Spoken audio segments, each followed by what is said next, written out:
The empire that rose in the high Andes of South America governed more territory than Rome at its height, administered a population larger than that of England and France combined,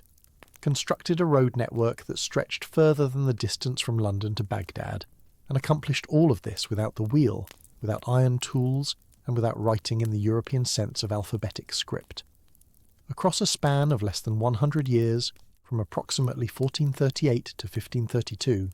the Inca transformed themselves from a small highland kingdom, controlling perhaps 40 miles of territory around their capital at Cusco, into the masters of the largest empire ever seen in the Americas, ruling over 12 million people who spoke more than 30 different languages and inhabited environments ranging from tropical coastlines to frozen mountain passes more than 15,000 feet above the level of the sea. The roads they built still climb the slopes of the Andes today. Their agricultural terraces still produce crops after 5 centuries, and their fortress walls still stand in their original configurations despite earthquakes that have levelled the Spanish colonial structures built beside them. But on the evening of November 16, 1532, in a dusty square in the northern highland city of Cajamarca, a force of 168 Spanish soldiers ambushed the Emperor Atahualpa and his retinue, slaughtering perhaps 7,000 unarmed attendants in the space of 2 hours and capturing the living god of the largest empire in the Western Hemisphere, an event that would lead within 40 years to the complete destruction of one of the most remarkable political and engineering achievements in the long history of human civilization. The story of how such an empire could arise, flourish, and fall within so brief a span requires an understanding of the world into which it was born, a world whose geography shaped every aspect of the civilizations that developed within it. The Andes mountain range runs for more than 4,000 miles along the western edge of South America, from the Caribbean coast of modern Colombia to the frozen straits of Tierra del Fuego, and throughout this immense distance the mountains present one of the most challenging environments for human habitation anywhere on the planet. The Altiplano, the high plateau that stretches across much of modern Peru and Bolivia, sits at an average elevation of 12,000 feet above sea level, an altitude at which the air contains only 60% of the oxygen available at the coast, at which water boils at temperatures too low to cook food properly, and at which unprotected human beings from lower elevations experience severe altitude sickness that can progress to fatal pulmonary or cerebral edema within hours. The climate of these highlands is characterized by intense solar radiation during the day, when the thin atmosphere provides little protection from ultraviolet rays, followed by bitter cold at night, when temperatures routinely drop below freezing even within a few degrees of the equator. Rainfall is scarce across much of the Altiplano, arriving in a single wet season between December and March, while the remainder of the year brings drought conditions that would make conventional agriculture impossible without elaborate irrigation systems. Yet despite these apparently hostile conditions, the Andean highlands proved capable of supporting dense human populations and complex civilizations, provided those populations developed the specialized technologies and social organizations necessary to exploit the environment's unique possibilities. The key to Andean prosperity lay in the concept of verticality, the recognition that within a relatively short horizontal distance, the dramatic changes in elevation created a compressed succession of distinct ecological zones, each capable of producing different crops and supporting different economic activities. A community situated in the high grasslands above 13,000 feet could raise llamas and alpacas for wool, meat and transport, while cultivating frost-resistant tubers such as the potato and quinoa grain that could survive the harsh conditions. By maintaining access to lands at lower elevations, the same community could obtain maize, peppers, coca leaves, and other warm climate crops that could not survive the highland winters. At still lower elevations, where the western slopes of the Andes descended toward the Pacific coast, communities could harvest fish, shellfish, and seaweed from the extraordinarily productive waters of the Humboldt Current, one of the richest marine ecosystems in the world. The result was an economy based not on the horizontal expansion across similar territories that characterized most Old World empires, but on the vertical integration of complementary ecological zones, a system the anthropologist John Murrah famously termed the vertical archipelago. The domestication of plants and animals suited to this challenging environment had begun thousands of years before the Inca rose to prominence. The potato, which would eventually become one of the most important food crops in the world following its introduction to Europe, was first cultivated in the Andean highlands at least 7,000 years ago, and by the time of the Inca Empire, Andean farmers had developed more than 3,000 distinct varieties, adapted to different altitudes, soil conditions and growing seasons. Quinoa, a grain-like seed that contains complete protein and thrives at altitudes where other cereals cannot survive, had been cultivated for nearly as long. The llama and alpaca, the only large domesticated animals in the pre-Columbian Americas, had been bred from wild guanacos over a period of at least 5,000 years, providing wool for textiles, meat for food, dung for fuel and fertilizer, and transport capacity for goods across the mountainous terrain. The guinea pig, or cuy, had been domesticated as a food animal for perhaps 9,000 years, providing a reliable source of protein that could be raised within the household itself.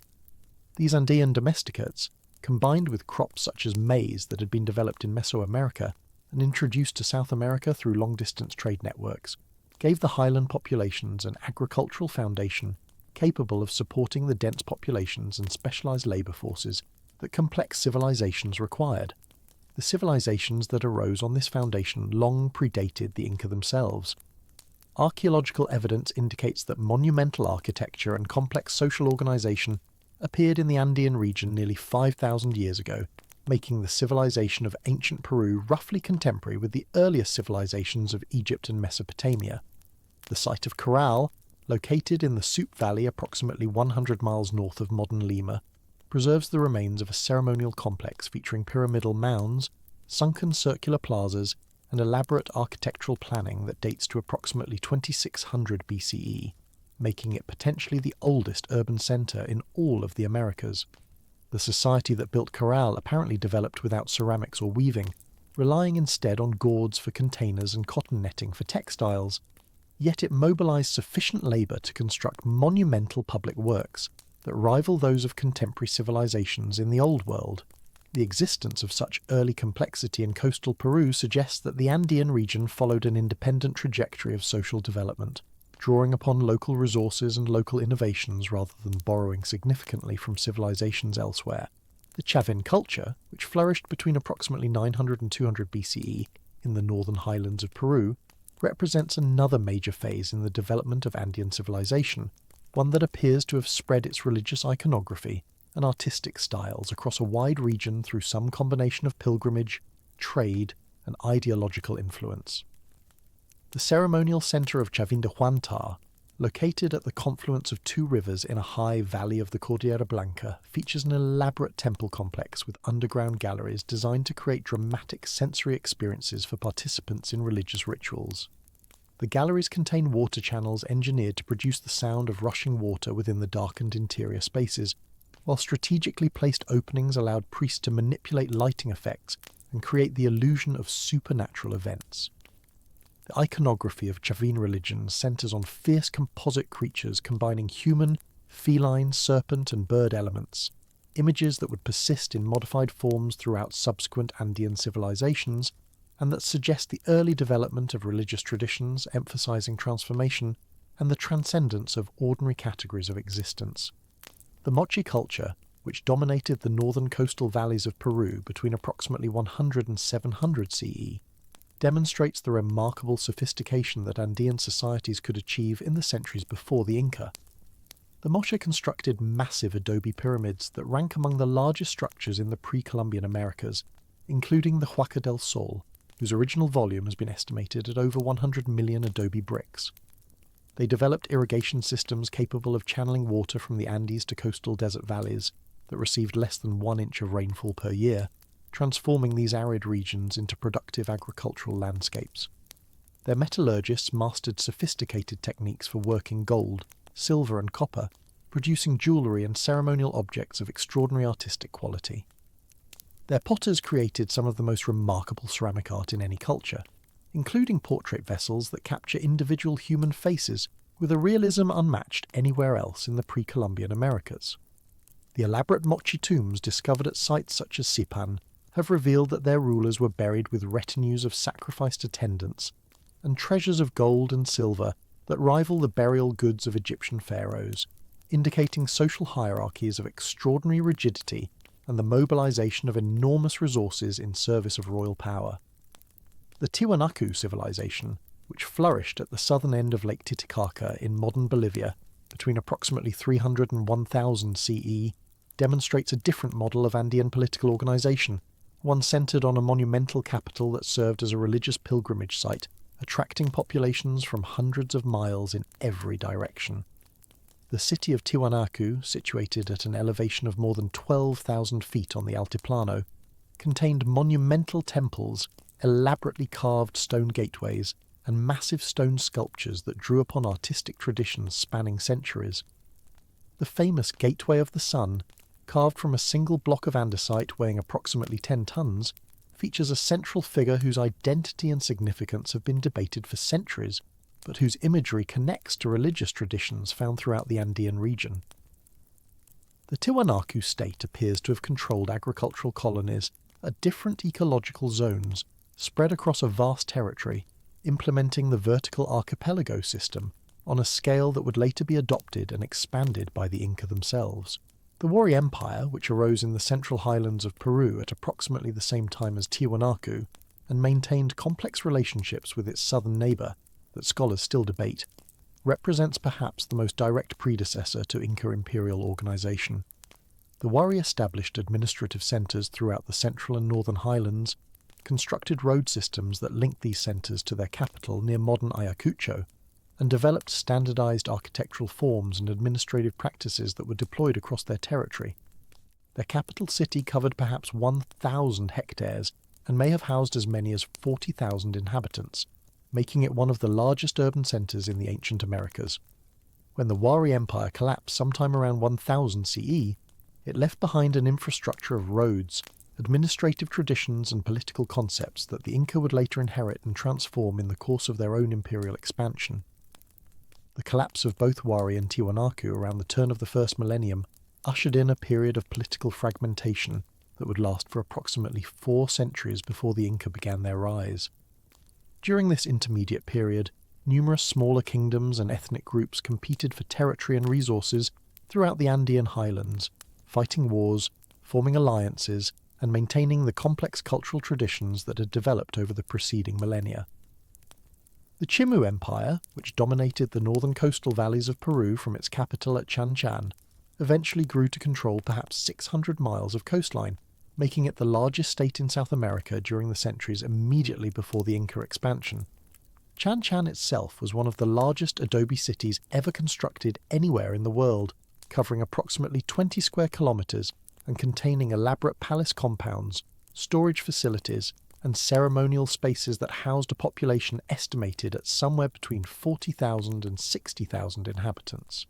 The Chimu maintained extensive irrigation systems, developed sophisticated metalworking traditions that influenced Inca craftsmanship after their conquest, and preserved administrative practices that the Inca would adapt for their own purposes. It was into this world of established civilizations, deep cultural traditions, and competing political powers that the Inca themselves emerged. A small ethnic group whose origin myths placed their creation at a cave called Pachacuti, located approximately 20 miles south of the fertile valley, where they would eventually build their capital. According to the traditional account preserved by Spanish chroniclers who recorded Inca oral traditions in the decades following the conquest, the first Inca emerged from 3 caves at Pachacuti, accompanied by 3 paired groups of siblings who would become the ancestors of the different social groups within Inca society. The leader of this primordial migration was Manco Capac, who together with his sister wife Mama Oclo had been given the divine mission of finding a suitable location to establish a new civilization. The sun god Inti, whom the Inca would come to worship as their supreme deity and divine ancestor,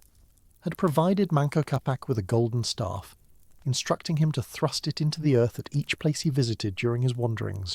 The location where the staff sank entirely into the ground, disappearing from sight, would mark the place where the Inca should build their city. After many trials and wanderings through the highland valleys, Manco Capac and his companions arrived at a fertile basin surrounded by mountains, a place where 2 rivers descended from the heights to join together before continuing their journey toward the tropical lowlands to the east. Here, when Manco Capac thrust his golden staff into the earth, the rod sank completely from view, marking this as the prophesied location for the Inca capital. They called the place Cosco, a word in the Quechua language that means navel, for they understood this location to be the centre of the world, the point from which divine order would radiate outward to encompass all peoples and all territories. The Spanish would later render this name as Cuzco, the spelling by which the city remains known today. The historical reality behind these origin myths remains a matter of scholarly interpretation, but archaeological evidence suggests that the Cusco Valley was indeed occupied by a relatively small ethnic group that gradually expanded its territory and influence during the 13th and 14th centuries. The earliest Inca rulers, whose names were preserved in royal genealogies recorded after the conquest, appear to have governed a territory of perhaps 40 miles in extent, engaging in the same cycles of warfare, alliance and competition that characterized relations among the numerous other highland polities of the period. The Inca were not yet an empire, were not yet even a particularly significant regional power, and nothing in their situation during these early centuries would have suggested the extraordinary transformation that lay ahead. They were simply one among dozens of competing ethnic groups in the highlands of southern Peru, distinguished perhaps by the particular tenacity with which they defended their territory and the effectiveness with which they incorporated defeated enemies into their own political system, but otherwise unremarkable in the context of the fragmented post-war political landscape. The transformation of the Inca from a minor highland kingdom into the masters of the largest empire in the Americas occurred within a span of less than 100 years, and the traditional account attributes this transformation to a single individual whose reign marked the decisive turning point in Inca history. The ruler who would take the throne name Pachacuti, meaning he who transforms the earth, or he who shakes the world, was born as Cusi Yupanqui, one of several sons of the 8th Inca ruler, Viracocha Inca. According to the traditional narrative, Viracocha had designated a different son as his heir, and had largely excluded Cusi Yupanqui from positions of power or influence within the royal household. The young prince appeared destined to play a minor role in Inca affairs, perhaps serving as a subordinate official in his brother's administration, while the kingdom itself seemed likely to continue its modest existence as one among many competing highland polities. The crisis that would transform both the prince and his kingdom arrived in the form of an existential military threat from a powerful neighbouring people called the Chanca, who inhabited territories to the northwest of Cusco and who had been steadily expanding their own influence throughout the region. According to the traditional account,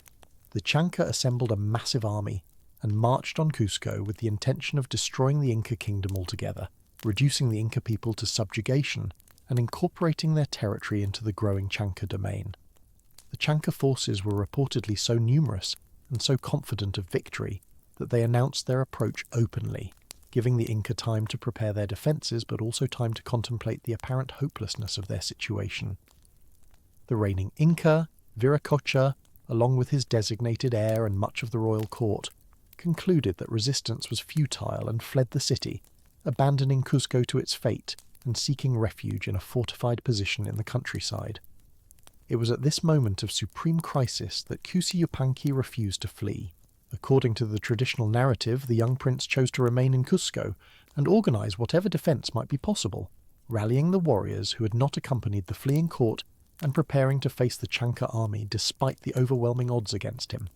The sources describe his actions in terms that emphasise both his personal courage and his divine favour, suggesting that supernatural forces intervened on his behalf during the desperate battle that followed. The most dramatic element of the traditional account holds that during the fighting, the very stones of the battlefield transformed themselves into warriors who fought alongside the Inca forces, a miracle that the victorious Cusi Yupanqui would later commemorate by ordering that certain stones from the battlefield be brought to Cusco and venerated as sacred objects. Whether this tradition preserves some memory of an actual tactical innovation, perhaps the use of sling stones on an unprecedented scale, or whether it represents a purely mythological elaboration designed to emphasize the divine sanction for Inca rule, the outcome of the battle was clear. The Chanca army was defeated, their threat to Cusco was eliminated, and Cusi Yupanqui emerged as the saviour of his people and the rightful claimant to supreme power. The young prince moved quickly to consolidate the position that his victory had created. He assumed the throne name Pachacuti, asserting his claim to a cosmic significance that transcended ordinary political authority, and he proceeded to reorganize virtually every aspect of Inca society in ways that would lay the foundation for the imperial expansion that followed. Traditional accounts credit Pachacuti with the reconstruction of Cusco itself, transforming the modest highland settlement into a monumental capital worthy of the empire it would soon govern. The new Cusco was reportedly laid out in the shape of a puma, the jaguar-like cat that served as a symbol of royal power throughout the Andes, with the fortress of Sacsayhuaman forming the head and the confluence of the two rivers that bounded the city centre forming the tail. The central district of Cusco was rebuilt using massive blocks of carefully fitted stone, constructed without mortar, yet joined with such precision that the walls have withstood 5 centuries of earthquakes that have destroyed the Spanish colonial structures built alongside them. At the heart of the reconstructed city stood the Coricancha, the Temple of the Sun, which Pachacuti transformed into the most sacred religious site in the entire empire. The walls of the Coricancha were reportedly sheathed in sheets of gold, the metal that the Inca associated with the sun itself and with the divine essence of the ruling dynasty. Within the temple complex, priests maintained sacred precincts devoted to the sun, the moon, the stars, thunder, and the rainbow, each with its own shrines and ritual specialists. The gardens of the Coricancha contained replicas of plants and animals fashioned from gold and silver,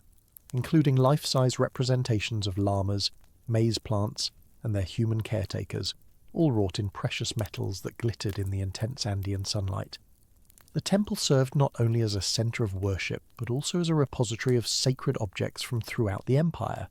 a demonstration of Inca power and a symbolic representation of the cosmic order that Inca rule was believed to embody.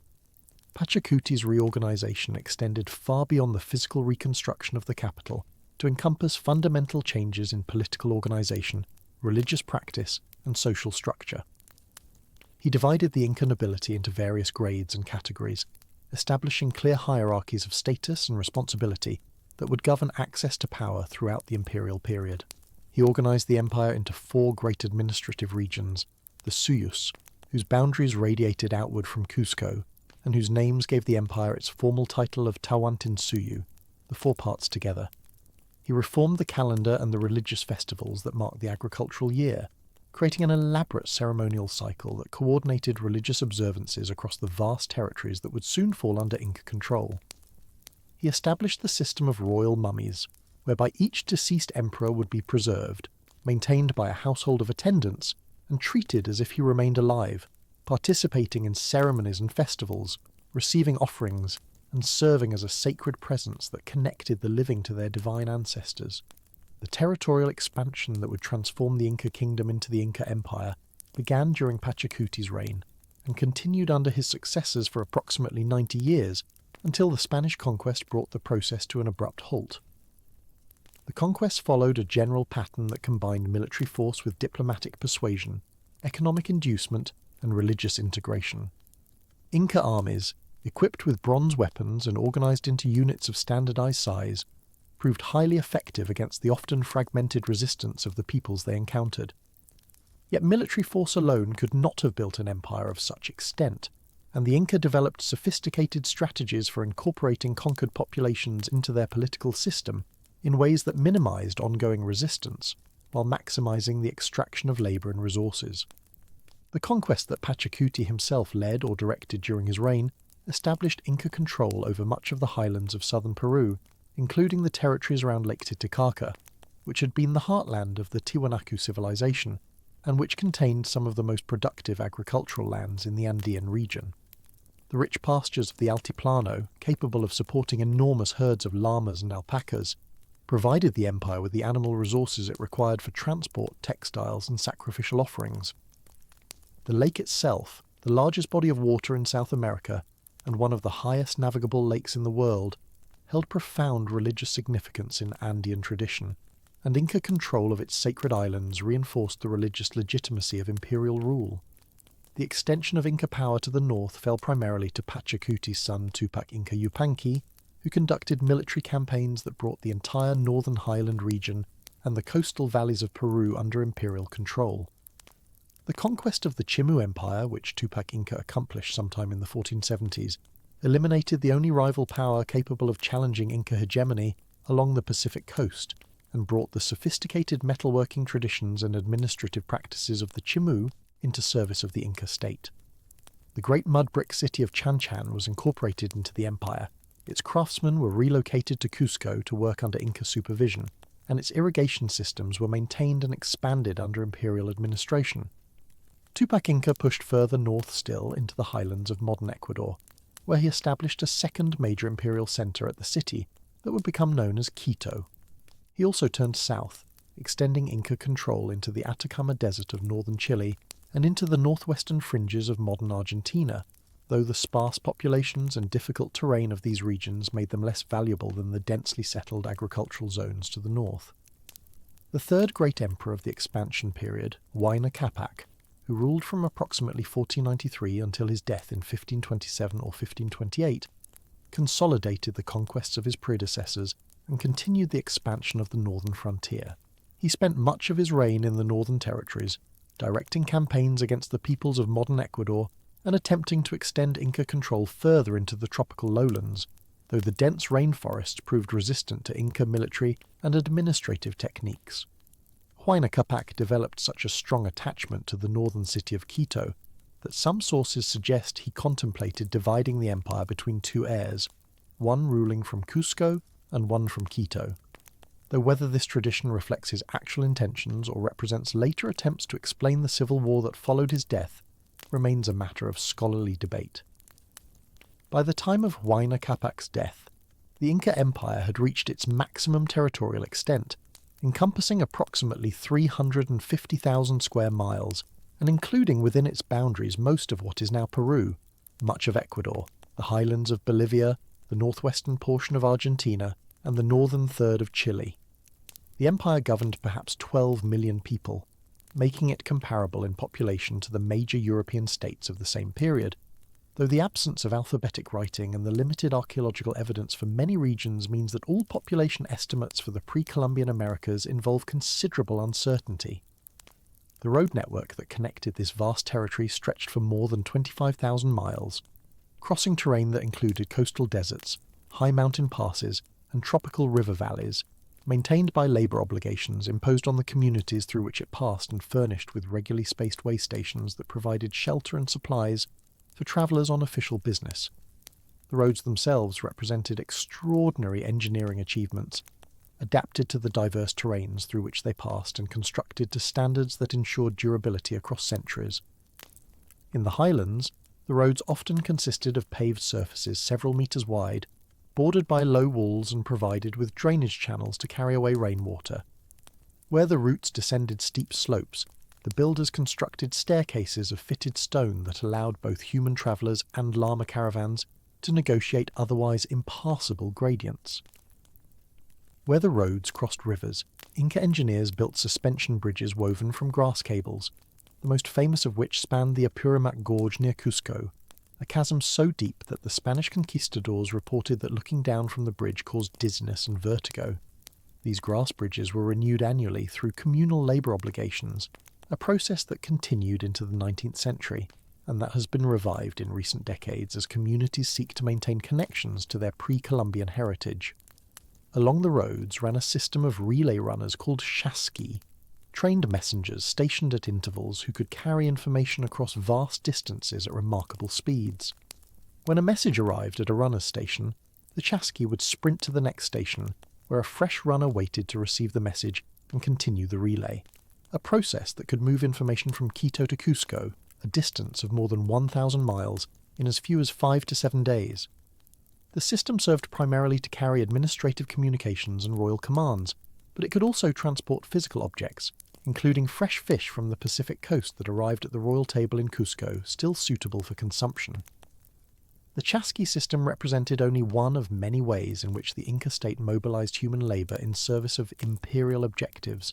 a principle of organization that lay at the heart of the entire Inca political economy, and that distinguished the empire from the tribute extraction systems more common in other parts of the world. The Inca Empire operated according to economic principles fundamentally different from those that governed the states of Europe, Asia and Africa during the same period. Where most empires extracted tribute in the form of goods, collecting grain, textiles, precious metals, and other commodities from subject populations, the Inca state instead demanded tribute primarily in the form of labour. This system, which the Spanish would later call mita after the Quechua word for a turn or rotation of service, required each household within the empire to contribute a certain amount of work time each year to state projects, with the specific nature of the labour varying according to the needs of the empire and the skills of the community. Some communities might be called upon to serve in the army during a particular campaign, others to work the state agricultural lands, others to maintain sections of the royal road, others to weave textiles in state workshops, others to mine gold or silver or copper from the deposits controlled by the crown. The obligations rotated through the population so that the burden fell on different households at different times, and the state in theory provided food, chicha beer, coca leaves and other necessities to workers during their periods of service. The system allowed the Inca to undertake projects of extraordinary scale, without the development of a monetary economy or a market system in the European sense. The massive stone fortifications, the thousands of miles of roads, the agricultural terraces that transformed mountainsides into productive farmland, the storehouses that dotted the landscape at regular intervals along the royal highways, all of these were built and maintained through the mobilization of meter labour, rather than through the payment of wages or the purchase of goods. The economic system extended to the agricultural lands themselves, which were divided according to a tripartite scheme that allocated different portions of each community's territory to different purposes. One portion of the land belonged to the state, and the crops produced on it were harvested through meter labour and stored in the royal storehouses that served as the material foundation of Inca power. Another portion belonged to the religious establishment, dedicated to the support of temples, shrines, and the elaborate ritual calendar that governed Andean spiritual life. The remaining portion belonged to the community itself, divided among households according to local custom, and worked by families for their own subsistence. This system allowed the state to accumulate enormous reserves of food, textiles, and other goods without engaging in the buying and selling that characterized economic life in the connected economies of the Old World. The storehouses themselves became visible symbols of imperial power and generosity, for in times of famine or disaster, the state could distribute supplies from its reserves, demonstrating to subject populations that submission to Inca rule brought tangible benefits in the form of security against the uncertainties of highland agriculture. Archaeological investigations of Inca storehouses have revealed sophisticated techniques for preserving food in the harsh Andean climate, including the use of high-altitude locations where the cold, dry air naturally freeze-dried potatoes and other crops, producing a product called chuño that could be stored indefinitely and reconstituted when needed. The capacity of the storage system was remarkable, with some estimates suggesting that the empire maintained reserves sufficient to feed the entire population for several years, though such calculations necessarily involve considerable uncertainty, given the fragmentary nature of the surviving evidence. The administrative structures that managed this complex economic system operated through a hierarchical organization that linked individual households to the imperial center in Cuzco through multiple intermediate levels of authority. The basic unit of Inca administration was the Ailu, a kinship-based community that held land in common and organized its internal affairs according to traditional customs that predated Inca conquest. The Inca generally preserved these local structures rather than replacing them, incorporating existing social arrangements into the imperial system while adding layers of oversight and extracting labour obligations that served state purposes. Above the level of the Ailu, Inca administrators organised populations into decimal units of varying sizes, grouping households into units of 10, 50, 100, 500, 1,000, 5,000, and 10,000, with officials appointed to oversee each level of the hierarchy.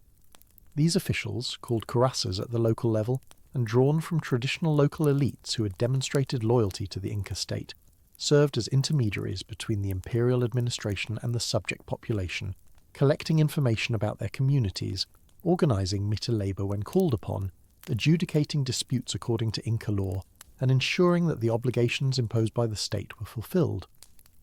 The cuirassa system represented a sophisticated approach to imperial governance that allowed a relatively small Inca elite to administer a vast and diverse empire by co-opting existing leaders rather than attempting to replace them with officials from Cuzco. In exchange for their cooperation, local elites received gifts from the emperor, access to the prestige goods that circulated through the imperial system, confirmation of their authority over their own communities, and protection against rival claimants who might otherwise challenge their positions. The information that flowed through this administrative system was recorded and transmitted through the quipu, the knotted cord device that served as the Inca equivalent of written records. A quipu consisted of a main cord from which hung numerous pendant strings, each of which could contain multiple knots tied at various positions along its length. The position, type and number of knots on each string encoded numerical information using a decimal system, while the colours and arrangements of the strings indicated what categories of information the numbers referred to. A quipu might record the population of a province, the quantities of goods stored in a particular warehouse, the labour obligations owed by a community, the inventory of a military force, or the tribute received from a conquered people. Trained specialists called quipucamayos created, read, and interpreted these devices, serving as the record keepers of the empire and the guardians of its administrative memory. The quipu system was sophisticated enough to encode complex information about populations, resources, and obligations, allowing the Inca state to track the human and material assets under its control with considerable precision. Where the quipus could also encode narrative information, recording historical events or literary compositions in addition to numerical data, remains a matter of ongoing scholarly investigation, with some researchers arguing that certain types of knots and arrangements may have represented linguistic rather than purely mathematical content. The Spanish colonial administrators initially recognized the value of the quipu system and employed quipucamayos to help manage the transition to colonial rule. But the indigenous knowledge required to create and interpret the devices was gradually lost over the following centuries as alphabetic writing replaced the traditional recording system. Modern scholars have made considerable progress in understanding how quipus encoded numerical information, but the full range of data they could represent and the extent to which they might have recorded non-quantitative content remain subjects of active research and debate. The religious system of the Inca Empire provided the ideological foundation that legitimized imperial rule and bound the diverse peoples of Tawantinsuyu into a single sacred community united by shared ritual obligations. At the center of Inca religion stood the worship of Inti, the sun god, from whom the ruling dynasty claimed direct descent and whose daily journey across the sky provided the fundamental rhythm of sacred time. The Sapa Inca was understood to be the son of the sun, a divine being in human form whose authority derived not from conquest alone, but from his position within a cosmic order that placed him at the apex of both human society and sacred geography. The golden imagery that pervaded Inca religious art, from the gold-sheathed walls of the Coricancha in Cuzco to the gold figurines deposited as offerings at mountain shrines throughout the empire, reflected this solar theology, for gold was understood as the sweat of the sun, a material manifestation of divine power that connected the visible world to its celestial source.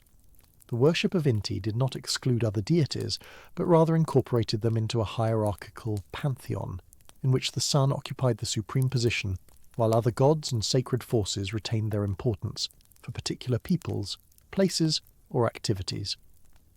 Pachamama, the Earth Mother, received veneration throughout the agricultural year as the source of fertility and abundance,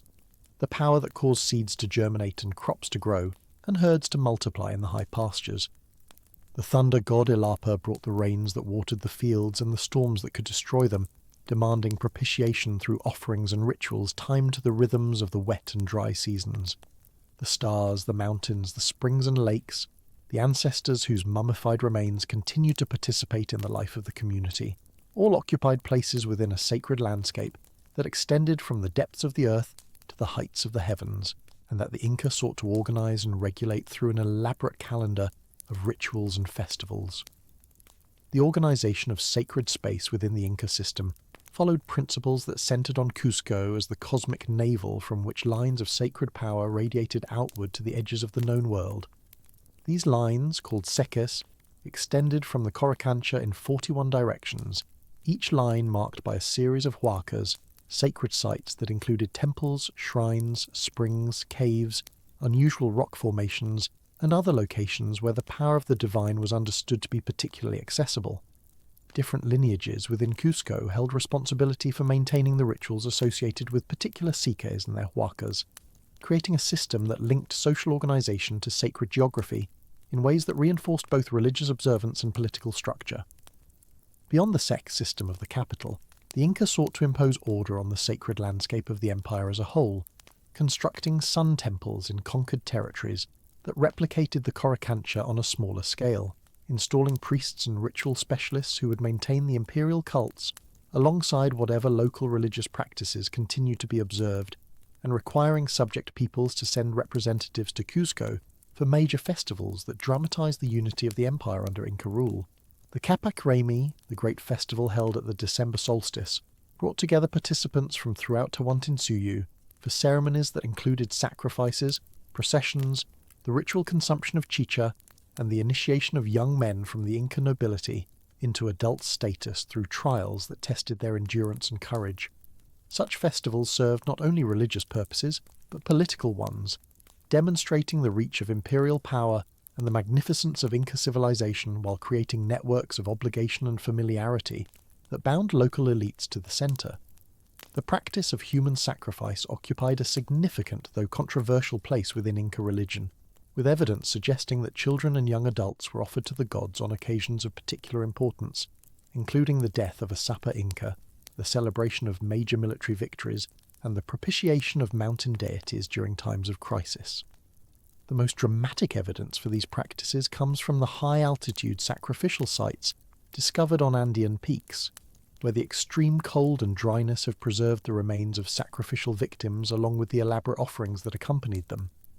The children of Lulailako, discovered near the summit of a volcano on the border between modern Argentina and Chile, at an altitude of more than 22,000 feet, represent perhaps the most remarkable of these finds, their bodies so perfectly preserved that they appear to be sleeping rather than dead after more than 500 years.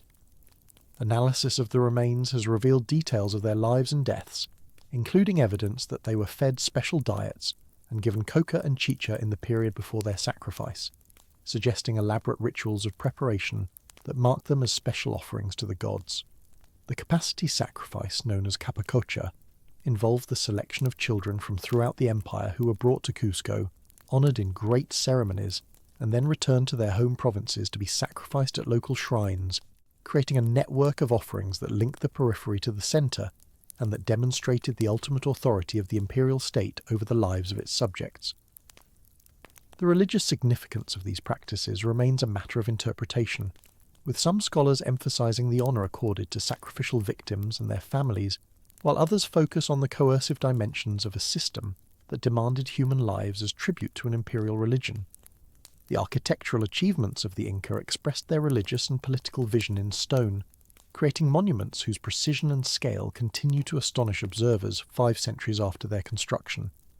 The characteristic Inca masonry style, in which large blocks of stone were cut and fitted together without mortar, so precisely that the joints between them remain nearly invisible, represented a technological achievement that modern engineers have struggled to replicate even with contemporary tools. The stones themselves were shaped through a combination of hammering with harder stone implements, grinding with abrasive sands, and patient fitting and refitting until each block locked perfectly into its neighbours, a process that must have required enormous investments of skilled labour and careful planning. The larger stones used in Inca construction, such as those at Sacsayhuaman above Cusco, weigh more than 100 tons and were transported from quarries miles away, presumably using ramps, levers, rollers, and the coordinated effort of thousands of workers, though the precise techniques remain subjects of scholarly debate. The walls constructed from these massive blocks were typically built with a slight inward lean, creating structures remarkably resistant to the earthquakes that periodically devastate the Andean region. And this seismic engineering has allowed Inca buildings to survive while later Spanish colonial structures built on their foundations have repeatedly collapsed and been rebuilt. The religious architecture of the empire centered on the Coricancha, the Temple of the Sun in Cusco, whose original form can only be partially reconstructed from archaeological evidence and colonial descriptions, given that the Spanish built the Church of Santo Domingo directly on its foundations. The colonial accounts describe walls covered with sheets of gold, a garden in which golden replicas of plants and animals stood among living vegetation, and an image of the sun fashioned from gold and encrusted with precious stones that was positioned to catch the first rays of the solstice sunrise, though how much of this description reflects actual observation, and how much represents Spanish imagination shaped by legends of El Dorado, remains uncertain. The fortress complex of Sacsayhuaman, whose ruins still crown the hills above Cusco, represented another aspect of Inca monumental architecture, combining military function with religious symbolism and astronomical orientation. The massive zigzag walls that form the most visible feature of the site were traditionally interpreted as purely defensive structures, but more recent scholarship has emphasized their ceremonial functions, noting that the site included temples, storehouses, and water channels, in addition to its impressive fortifications, and that its layout appears to incorporate alignments with celestial bodies and with the Psyche system that organized the sacred geography of the capital. The construction of Sacsayhuaman, which tradition attributes to the reign of Pachacuti and his immediate successors, required the labour of tens of thousands of workers over several decades, and even in their ruined state, the walls give some sense of the original scale and ambition of the project. The Spanish conquistadors, who saw the complex before its partial demolition, described it as superior to any fortification in Spain, and the stones that were removed from its upper levels to build colonial Cusco represent only a fraction of the original construction. Similar complexes, though generally smaller in scale, were constructed at strategic points throughout the empire, serving as administrative centres, military garrisons, and visible demonstrations of Inca power in newly conquered territories. Machu Picchu, the most famous of all Inca sites, represents a different aspect of imperial architecture, a royal retreat and religious centre rather than a fortress or administrative capital. Built on a narrow ridge between two mountain peaks, with precipitous drops on nearly all sides, and the Urubamba River curving around its base some 2,000 feet below, Machu Picchu occupies one of the most dramatic locations of any archaeological site in the world. The complex includes residential areas, agricultural terraces, religious structures, and astronomical observation points arranged across the uneven terrain of the ridge, connected by stairways and passages that accommodate the steep topography. The Intihuatana, a carved stone pillar at the highest point of the site, appears to have served astronomical and ceremonial functions, with its position and orientation calculated to mark the solstices and other significant points in the solar calendar. The buildings themselves display the characteristic Inca masonry in varying degrees of elaboration,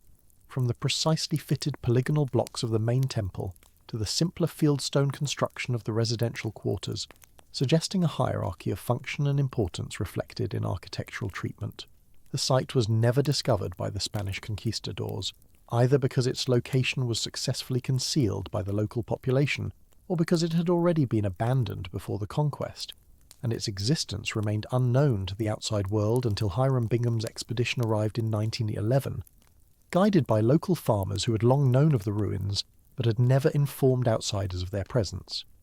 The agricultural systems that supported the Inca population and filled the royal storehouses represented achievements as impressive in their way as the architectural monuments that have attracted more popular attention. The Andean environment presented formidable challenges to agriculture, with extreme altitude, steep slopes, limited flat land, highly variable rainfall, and the constant threat of frost combining to restrict the areas suitable for cultivation and the crops capable of thriving in such conditions. The Inca and their Andean predecessors developed responses to these challenges that dramatically expanded the productive capacity of the landscape, transforming mountainsides that might otherwise have supported only sparse grazing into intensively cultivated terraces capable of feeding dense populations.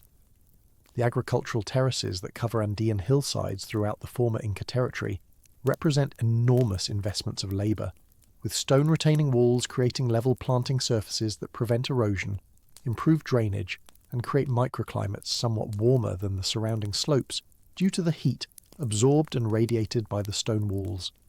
The terracing systems were often combined with irrigation works that carried water from springs, streams, or high-altitude lakes through channels that might extend for many miles, distributing moisture across agricultural zones that would otherwise have been too dry for successful cultivation. At Tipon, near Cusco, the remains of an elaborate water distribution system demonstrate Inca hydraulic engineering at its most sophisticated, with channels, fountains, and cascades that served both agricultural and ceremonial functions, the sound and movement of the water contributing to the aesthetic and spiritual dimensions of the site, in addition to its practical utility. The crops cultivated on these terraces included a remarkable diversity of plants, domesticated over thousands of years of Andean agricultural experimentation. The potato, originally domesticated in the region around Lake Titicaca, existed in thousands of varieties adapted to different altitudes, soils, and climatic conditions, ranging from frost-resistant cultivars grown above 13,000 feet to tropical varieties cultivated in the lower valleys. The potato provided the staple carbohydrate for highland populations, complemented by other native tubers including oca, uluco, and mashua, each with its own nutritional profile and growing requirements. Quinoa, the grain-like seed that has attracted international attention in recent decades for its nutritional properties, was cultivated throughout the highlands as a complement to root crops, while maize, originally domesticated in Mesoamerica, but adopted and adapted by Andean peoples over many centuries, held particular importance for the production of chicha, the fermented beverage that played central roles in Inca ritual and social life. Peppers, beans, squash, peanuts, and numerous fruits and vegetables rounded out an agricultural system of extraordinary productivity and nutritional completeness, while coca leaves cultivated in the warmer valleys of the eastern Andes provided the mild stimulant that helped workers endure the physical demands of high-altitude labour, and that occupied important places in religious ritual and social exchange. The diversity of Andean crops was maintained through systems of exchange and redistribution that moved products between ecological zones, with communities at different altitudes trading the distinctive products of their environments, and with the state facilitating this exchange through its control of roads, storehouses, and administrative networks. The animal husbandry that complemented Andean agriculture represented another distinctive achievement of the civilization that the Inca inherited and systematized. Unlike the peoples of Mesoamerica, who possessed no large domesticated animals suitable for burden or wool production, the Andean peoples had developed over millennia a sophisticated pastoral economy based on the camelids of the High Puna, the cold grasslands above the agricultural zone where few crops could survive, but where llamas and alpacas thrived on the tough ichu grass that covered the landscape. The llama, the larger of the two domesticated species, served primarily as a pack animal, capable of carrying loads of up to 100 pounds across the difficult mountain terrain, and herds of llamas formed the essential transport network that moved goods along the roads before and during the Inca period, their ability to traverse steep paths and survive at extreme altitudes making them indispensable to the highland economy. The alpaca, smaller and more delicate than its cousin, was bred primarily for its extraordinarily fine wool, which Andean weavers transformed into textiles of a quality that astonished the Spanish when they first encountered them, and that modern textile experts acknowledge as among the finest ever produced anywhere in the world. Both species also provided meat, which was often preserved through a freeze-drying process that took advantage of the cold, dry nights and warm sunny days of the Altiplano, producing a desiccated product called charqui that could be stored for years without spoiling, and that gave English the word jerky through Spanish intermediaries. The wild relatives of these domesticated species, the guanaco and the vicuña, were protected by Inca law from uncontrolled hunting, with periodic royal hunts called chacos encircling large areas of the Puna and driving thousands of animals toward a central point where the vicuñas would be sheared for their supremely soft wool and then released, while surplus males and some females might be culled for meat and hides. The vicuña wool obtained through these royal hunts was reserved exclusively for the clothing of the Inca nobility, its extraordinary fineness and warmth making it among the most valuable products of the empire, and the death penalty awaited anyone who killed a vicuña without royal authorization, or who possessed unauthorized vicuña garments. The textile production that transformed the raw materials of Andean herding into finished cloth occupied a position of central importance in Inca society that contrasted markedly with European attitudes toward fabric and clothing. Where Europeans in this period were beginning to develop a money economy, in which coin served as the primary medium of exchange, the Inca operated what anthropologists have termed a cloth-based economy, in which textiles served many of the functions that money served elsewhere, acting as stores of value, mediums of exchange, and symbols of social status and political relationship. The finest textiles, woven from vicuña wool or from cotton imported from the coastal valleys, represented enormous investments of skilled labour, with a single garment sometimes requiring months of continuous work by expert weavers. The state maintained throughout the empire institutions called aklawasi, often translated as houses of the chosen women, where girls selected for their beauty and skill were brought to live in seclusion, learning advanced weaving techniques and producing the finest textiles for religious offerings, royal gifts, and state use. These textiles were not simply functional objects but carried dense symbolic meanings, expressed through their colours, patterns, and the specific techniques used in their production,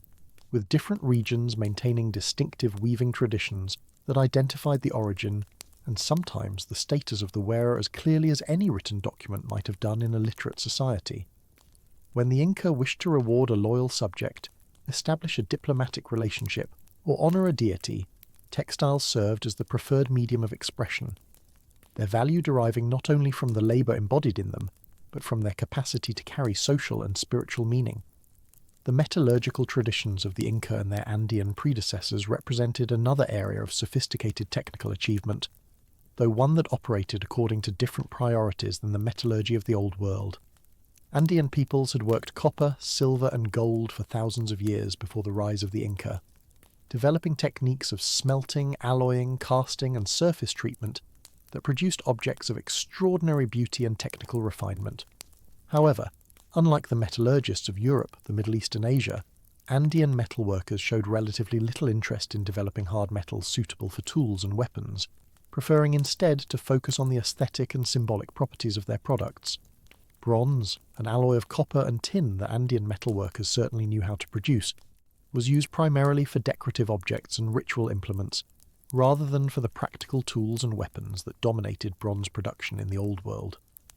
The absence of iron working in the pre-Columbian Americas, including the Inca realm, meant that Andean peoples continued to rely on stone, wood, and bone for most cutting tools and weapons, a technological situation that would have significant consequences when they encountered the steel weapons of the Spanish invaders.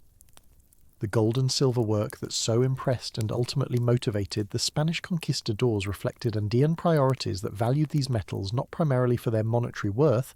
a concept foreign to societies that lacked money economies, but for their spiritual and aesthetic significance. Gold was associated with the sun, silver with the moon, and objects fashioned from these metals carried religious meanings that made them appropriate offerings for temples, adornments for rulers who embodied divine authority, and grave goods for important burials.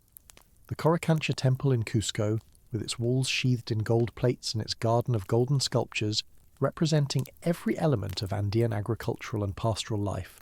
represented the culmination of this tradition, a space where the material world was transfigured through precious metal into an image of cosmic order that blurred the boundaries between art, religion, and political ideology. The administrative systems that held the Inca Empire together and that allowed the central government to mobilize the resources of a vast and diverse territory represented organizational achievements that have attracted considerable attention from scholars interested in how complex societies can function without writing in the conventional sense.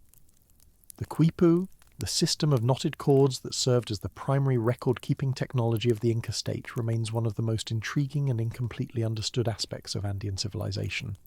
Quipus typically consisted of a main cord from which hung numerous pendant cords, each of which might carry additional subsidiary cords, with information encoded through the type, position, and direction of knots tied along these cords, as well as through the colours and materials of the cords themselves. Spanish colonial observers recorded that skilled quipu keepers, called quipucamayocs, could read these knotted records with precision comparable to that achieved through alphabetic writing, extracting detailed information about population counts, tribute obligations, agricultural production, and historical events.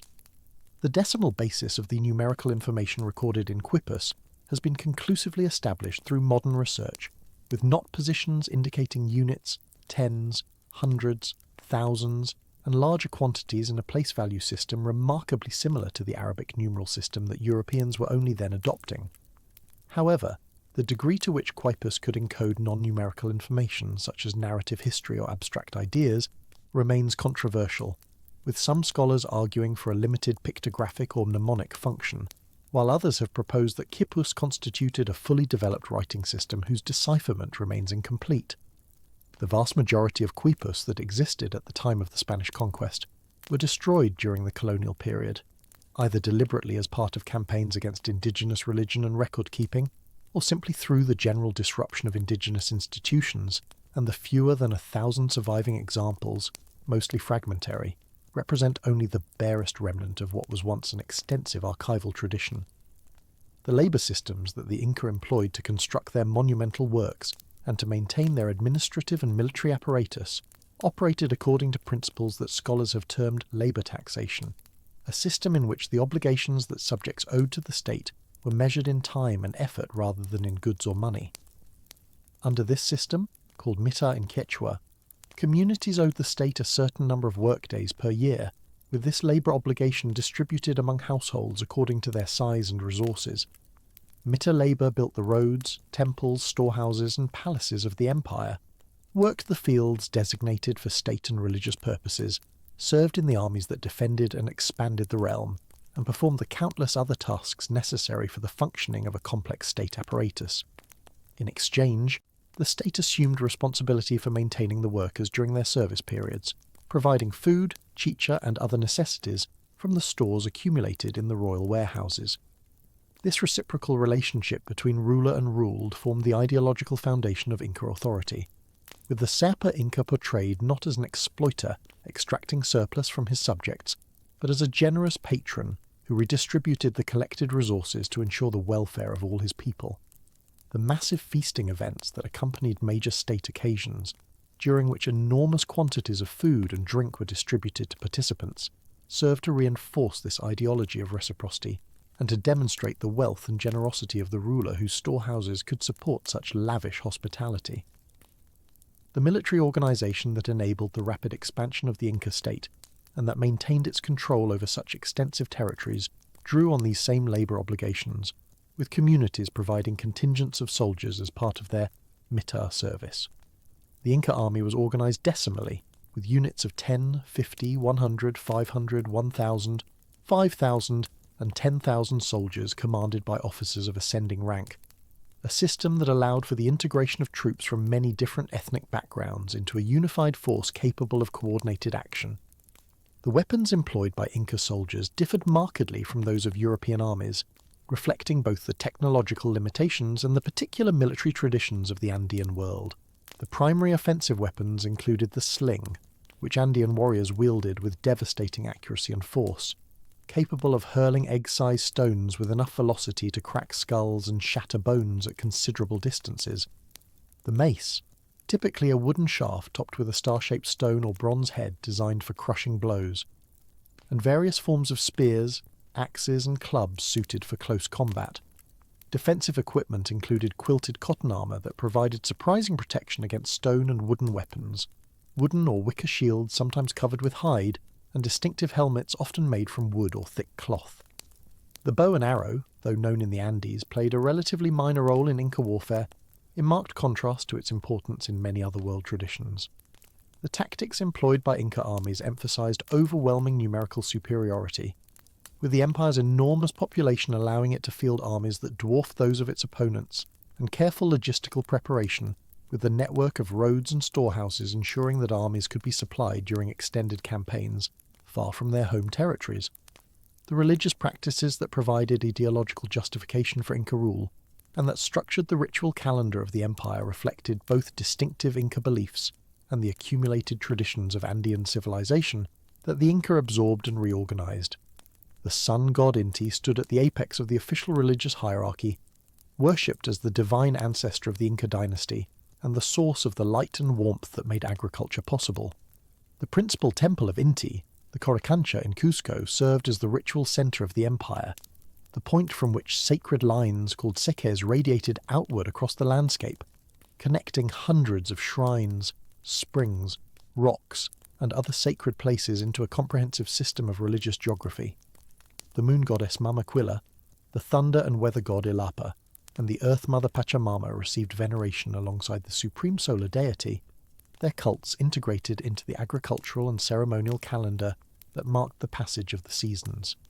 The Inca religious system also incorporated local deities and sacred places from conquered territories, a strategy that facilitated the integration of subject peoples by demonstrating respect for their traditions, while simultaneously asserting the superiority of Inca deities and the authority of the rulers who served as their earthly representatives. The ancestor worship that formed perhaps the most distinctive element of Inca religious practice treated the mummified remains of deceased rulers as continuing actors in the political and religious life of the empire. When a Sapa Inca died, his body was carefully preserved through a mummification process and retained in his palace, which was maintained by his descendants and served as the headquarters for the corporate group formed by his direct heirs. These royal mummies, called malki, continued to be treated as if alive, dressed in fine garments, offered food and drink, carried in processions during major ceremonies, and consulted on important matters through priestly intermediaries who claimed to interpret their wishes. The accumulated royal mummies attended state occasions together, creating the remarkable spectacle of living rulers presiding over assemblies that included their dead predecessors stretching back through multiple generations. This practice, called the royal mummy cult by modern scholars, had significant political and economic consequences, as each deceased ruler's descendants retained control of his palace, lands, and accumulated wealth, preventing these resources from passing to his successor and requiring each new Sapa Inca to build his own palace and accumulate his own estates through fresh conquests. Some scholars have argued that this system created inherent pressures toward expansion, as each new ruler needed to acquire new territories and resources to support his household and establish his own legacy, contributing to the rapid territorial growth of the empire during the century before the Spanish arrival. The human sacrifice that formed part of Inca religious practice has attracted particular attention from both colonial Spanish observers and modern researchers, though its scale and significance have been subjects of ongoing debate. The most important sacrificial ritual was the capacocha, a ceremony performed during crises such as the death of a Sapa Inca, military defeats, or natural disasters, during which children selected for their physical perfection were taken to high mountain peaks and killed as offerings to the mountain deities and the sun god. Archaeological discoveries on Andean mountaintops, most notably the frozen remains found on peaks in Argentina and Peru,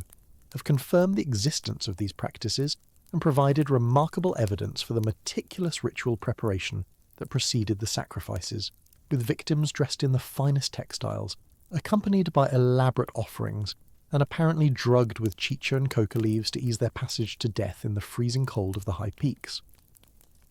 The significance of these sacrifices within Inca religious thought remains subject to interpretation, with some scholars emphasizing the honor accorded to sacrifice victims who were understood to be joining the gods and bringing blessings to their communities, while others focus on the political dimensions of a practice that demonstrated the power of the state to demand the most precious offering, human life itself, from its subjects.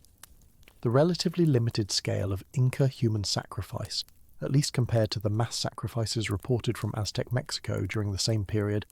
has led some scholars to emphasize the differences between Mesoamerican and Andean religious traditions, though others caution against minimizing practices that, however limited in frequency, still involved the ritual killing of children. The medical and pharmacological knowledge accumulated by Andean peoples over millennia and systematized under Inca rule represented another domain of sophisticated practical expertise. Healers called Hampica combined empirical knowledge of medicinal plants with religious practices that addressed the spiritual dimensions of illness, understanding disease as frequently arising from imbalances in the individual's relationship with supernatural forces or from the malevolent actions of sorcerers and offended spirits. The pharmacopoeia available to these practitioners included hundreds of plants with genuine therapeutic properties, some of which have since become important in modern medicine. The coca leaf, which served not only as a mild stimulant for workers, but also as an anesthetic in surgical procedures, contains cocaine and other alkaloids with documented medical applications. The bark of the cinchona tree, source of quinine, was used to treat fevers in what may have been the most important pharmaceutical contribution of the Andean region to global medicine, later becoming essential for European survival in malarial tropical colonies. Surgical practices included the trepanation of skulls, the removal of circular sections of bone to relieve pressure from head injuries, a procedure that Andean surgeons had practiced for thousands of years before the Inca, and that surviving skulls demonstrate was performed with remarkable success rates, with many patients living for years after the operation as indicated by the healing of bone around the surgical opening. The integration of these medical practices with broader religious and social frameworks meant that healing involved not only physical treatments, but also rituals of purification, sacrifice, and spiritual intervention that addressed what Andean peoples understood as the underlying causes of disease in disrupted relationships between humans, nature, and the sacred. The astronomical knowledge that informed Inca agricultural planning, religious ceremonies, and political ideology derived from centuries of careful observation of celestial phenomena. The movements of the sun were tracked with particular precision, with the solstices and equinoxes marking important festivals in the ceremonial calendar and with architectural features in major sites aligned to catch the rays of the rising or setting sun on these significant dates.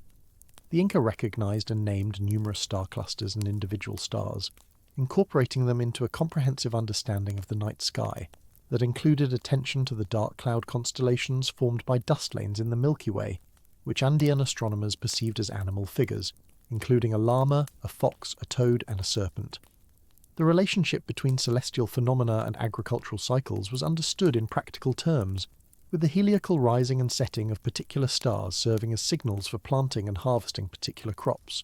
The Inca priests who maintained the official calendar and determined the dates of festivals possessed specialized astronomical knowledge that they employed in service of both religious and administrative functions, their expertise contributing to the impression of cosmic order that the Inca state sought to project and that legitimated the authority of rulers who claimed descent from the sun itself. The administrative machinery that transformed this religious and astronomical knowledge into practical governance operated through a complex hierarchy of officials whose responsibilities extended from the imperial court in Cusco down through successive levels of provincial, regional, and local administration. The decimal system that organized Inca bureaucracy divided the subject population into units of varying size, with administrators responsible for groups of 10,000 households at the highest provincial level, then officials overseeing 1,000, 500, 100, 50, and 10 households at descending levels of the hierarchy. Each administrator at each level was accountable to superiors above and responsible for subordinates below, creating a pyramidal structure that allowed information and commands to flow between the central government and the most remote villages of the empire. The officials who staffed this administration were drawn from different sources depending on their level within the hierarchy, with the highest positions reserved for members of the Inca nobility, particularly the royal Aelus of Cusco, whose members traced descent from previous emperors, while lower positions were often filled by the traditional leaders of conquered peoples who were incorporated into the imperial system and given Inca administrative titles while retaining their local authority. The Caraca, the indigenous lords who governed ethnic communities, occupied a crucial intermediary position in this structure, responsible for delivering the labour and goods required by the state, while also representing the interests of their communities and maintaining the traditional relationships and obligations that predated Inca conquest. The management of these Caracas required constant attention from Inca administrators, who employed a combination of rewards, threats, and cultural assimilation to ensure that local lords remained loyal and effective agents of imperial policy. The system of dual administration that characterized Inca governance at multiple levels reflected broader Andean principles of complementary opposition that structured not only political organization, but also cosmology, kinship, and ecological adaptation. The division of communities into upper and lower moieties, each with its own leaders and ceremonial responsibilities, created balanced pairs whose cooperation was essential for social reproduction, while whose competition generated the dynamic energy that Andean peoples understood as animating the cosmos. The Inca extended this principle to the imperial level, dividing the empire into upper and lower halves, Hanan Cusco and Hurin Cusco, each associated with different royal lineages and ceremonial functions. The relationship between these moieties was not simply hierarchical, but involved complex patterns of precedence that varied according to context, with each half taking leadership in different domains and during different phases of important rituals. The roads that connected the empire were themselves organised dually, with the main royal road running through the highlands, while a parallel coastal road served the western lowlands, the two systems connected by lateral routes that crossed the mountains at strategic points. This dual organisation extended to military matters as well, with armies sometimes divided into upper and lower contingents, whose competitive relationships spurred each to greater efforts, while their cooperation ensured the combined strength necessary for major campaigns. The legal and judicial institutions that maintained order within this administrative structure operated according to principles quite different from European concepts of law, though the Spanish chroniclers who first recorded Inca practices often imposed familiar categories on systems they imperfectly understood. The concept of crime in Inca jurisprudence was inseparable from the concept of social obligation, with offences understood not primarily as violations of abstract rules, but as failures to fulfil the responsibilities that bound individuals to their communities, their lords, and ultimately to the Sapa Inca himself. The most serious offences were those that threatened the stability of the state or violated the sacred person and prerogatives of the emperor, including treason, rebellion, theft from state storehouses, and unauthorized entry into the houses of the oculus or other sacred spaces. Punishment for these capital offences could be severe, including execution by stoning, hanging, or being thrown from cliffs, with the bodies of executed criminals sometimes denied proper burial and left to be consumed by scavengers as a final demonstration of their exclusion from the social order. Lesser offences were punished with beatings, public humiliation, forced labour, or the confiscation of property, with the severity of punishment often calibrated to the social status of both offender and victim. The principle that members of the nobility should be held to higher standards than commoners meant that Inca officials who violated their responsibilities could face particularly harsh penalties, their elevated position making their failures all the more damaging to the social order they were charged with maintaining. The provincial administration that extended Inca authority across the vast territories of Tawantinsuyu required not only bureaucratic organisation but also a sophisticated infrastructure of roads, storehouses, administrative centres, and military installations that represented one of the empire's most impressive achievements. The construction and maintenance of this infrastructure depended upon the mita labour system, which mobilised the working population of the empire for state projects according to a rotating schedule that assigned different communities to different tasks at different times of the year. The mita obligations included not only the building of roads, bridges, and public buildings, but also agricultural work on state and religious lands, service in the armies, textile production, mining, and the staffing of the tambo way stations that provided lodging and supplies for travellers along the royal roads. The principle underlying the mita was reciprocity, with the state providing food, drink, and tools for workers during their service, and distributing goods from state storehouses during times of shortage or disaster. The efficiency of the system depended upon the accurate record-keeping maintained through the quipu system, which tracked the labour obligations fulfilled by each community and ensured that burdens were distributed equitably according to the population and resources of different regions. The storehouses that received the products of mita labour and state agricultural lands represented a remarkable system of economic management that allowed the Inca to support armies, feed workers, and respond to natural disasters without relying on markets or currency. These kolkas, as they were called, were constructed at administrative centres throughout the empire, often in rows of dozens or even hundreds of small stone buildings designed to preserve different types of goods under optimal conditions. The highland locations of many storage sites took advantage of cold, dry air that naturally preserved freeze-dried potatoes, dried meat, and other desiccated foods, while the careful construction of the buildings provided ventilation and protection from moisture that extended the useful life of stored goods. The quantities held in these storehouses astonished Spanish observers, who found years' worth of supplies accumulated at major centres, including not only food but also textiles, weapons, raw materials for craft production, and luxury goods reserved for redistribution to loyal subjects and foreign dignitaries. The administration of these stores required constant attention to inventory, quality, and distribution, with specialised officials responsible for receiving goods, maintaining records, and issuing supplies according to directives from higher authorities. The capacity to maintain millions of people through state distribution, rather than market exchange, represented an alternative economic model that some modern observers have characterised as a kind of proto-socialism, though such comparisons inevitably impose modern categories on a system that operated according to its own distinctive logic of reciprocity and redistribution. The textile production that filled a substantial portion of these storehouses held particular importance in Andean culture, where cloth served not merely as a practical necessity, but as a primary medium for the expression of identity, status, and political allegiance. The quality, design, and colour of garments indicated the wearer's ethnic origin, social rank, and relationship to the state, with distinctive patterns identifying members of different communities and specialised textiles reserved for the nobility and the priesthood. The finest textiles of the empire, called kumbi cloth,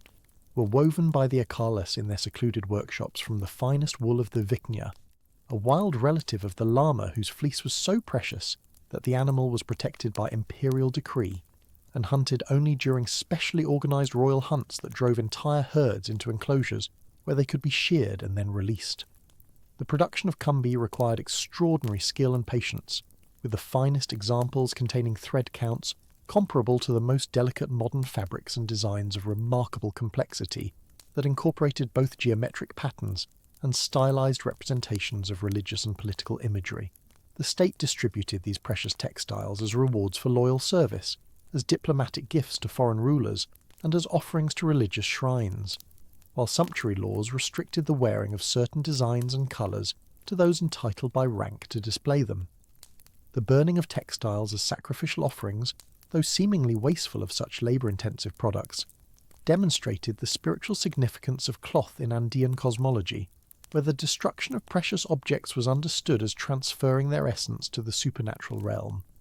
The metallurgical traditions of the Andes, though lacking the iron and steel that gave European armies their decisive advantage, achieved remarkable sophistication in the working of gold, silver, copper and bronze, producing objects of both practical utility and extraordinary beauty. The techniques of Andean metallurgists included not only casting, hammering and annealing, but also specialised processes for creating alloys, plating base metals with precious metals, and producing the distinctive golden colour called tumbega by exploiting the surface enrichment of gold in copper, gold alloys through controlled oxidation and acid treatment. The symbolic associations of different metals reinforced the hierarchical structure of society and cosmos, with gold associated with the sun, the emperor, and masculine principle, silver with the moon, the empress, and feminine principle, and copper with common humanity and everyday utility.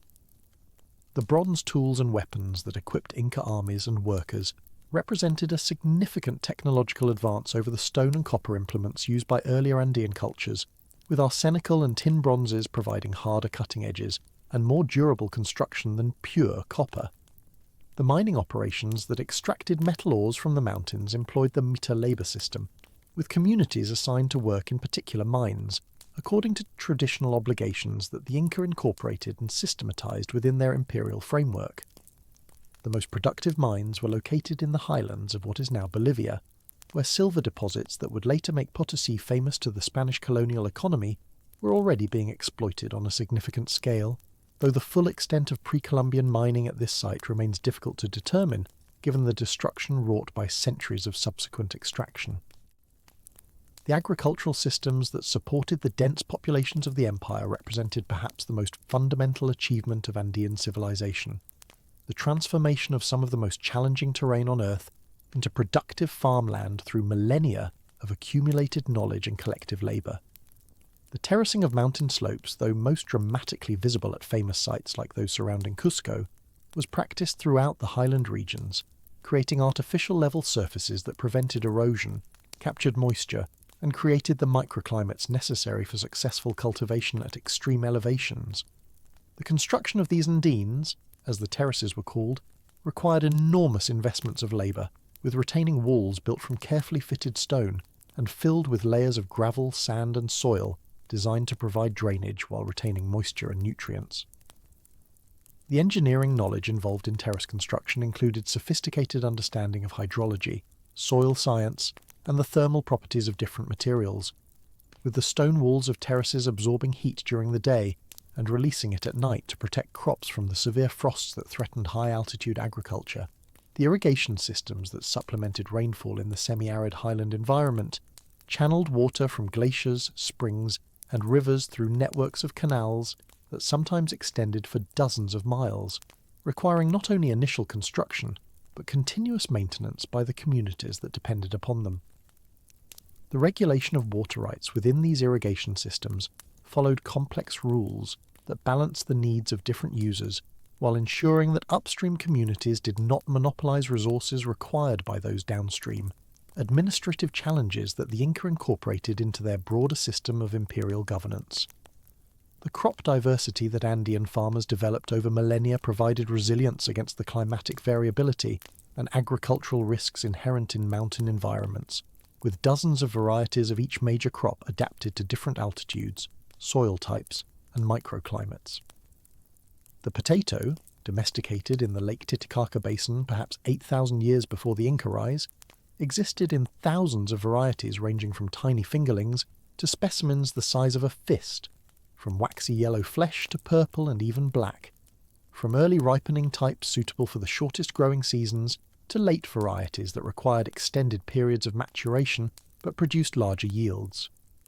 The development of chuño, freeze-dried potatoes produced by exposing tubers to overnight frosts and then treading out the moisture during the day over repeated cycles, created a storable form of this staple crop that could be preserved for years and transported across the empire without spoilage. The quinoa and kiwicha grains that grew at elevations too high for maize provided essential protein and carbohydrates for highland populations, their small seeds threshed and winnowed using techniques refined over generations and then prepared in a variety of ways that extracted maximum nutritional value from each harvest. The maize that grew in the lower and warmer valleys held particular ceremonial significance, its fermentation into chicha beer producing the sacred beverage essential for religious observances and political ceremonies throughout the empire. The coca leaves that grew only in the warm, moist valleys, on the eastern slopes of the Andes, where the mountains descended toward the Amazon basin, were among the most precious products of the empire's ecological diversity, their trade and distribution carefully controlled by the state, and their consumption tied to both practical and ceremonial functions that made access to coca a marker of privilege and status. The llama and alpaca herds that grazed the high grasslands above the limits of cultivation provided essential resources for transportation, textile production, and food. Their adaptation to the thin air and sparse vegetation of the Altiplano, making them uniquely suited to the Andean environment. The llama, the larger of the two domesticated species, served primarily as a pack animal, capable of carrying loads of up to 100 pounds along the steep trails that connected different ecological zones, though their flesh was also consumed and their coarse wool woven into rope and common textiles. The alpaca, smaller and less tractable as a pack animal, produced the fine wool that served as the primary material for high-quality textiles, its fleece coming in a range of natural colours from white through browns and greys to black, that Andean weavers exploited for decorative effects without the need for dyeing. The management of these herds required specialised knowledge, passed down through families who maintained pastoral traditions distinct from those of farming communities, with the annual cycle of breeding, shearing, culling, and caravan organisation, structuring the lives of the herders who spent much of the year in the remote high pastures far from permanent settlements. The state maintained enormous herds on designated pasture lands, with the products of these animals supporting the army, the priesthood, and the textile workshops, while community herds provided for local needs and private herds belonging to noble families demonstrated their wealth and status. The wild relatives of these domesticated species, the guanaco and particularly the precious vicuña, were protected by imperial decree, their hunting restricted to periodic royal Chaco hunts, in which thousands of beaters drove the animals into enclosures where they could be captured, sheared and released, or in some cases sacrificed for religious purposes. The vertical integration of production across different ecological zones that characterized Andean economic organization created networks of exchange and mutual dependence that linked highland and lowland communities in systems of complementarity that predated the Inca by millennia and that the empire incorporated and formalized within its administrative structure. The concept of ecological complementarity, which John Mura and other scholars have identified as fundamental to Andean civilization, describes the tendency of highland communities to maintain direct access to resources from multiple elevations, either through the vertical dispersal of settlement patterns within a single river valley or through the establishment of outlying colonies in distant ecological zones whose products could be exchanged with the parent community.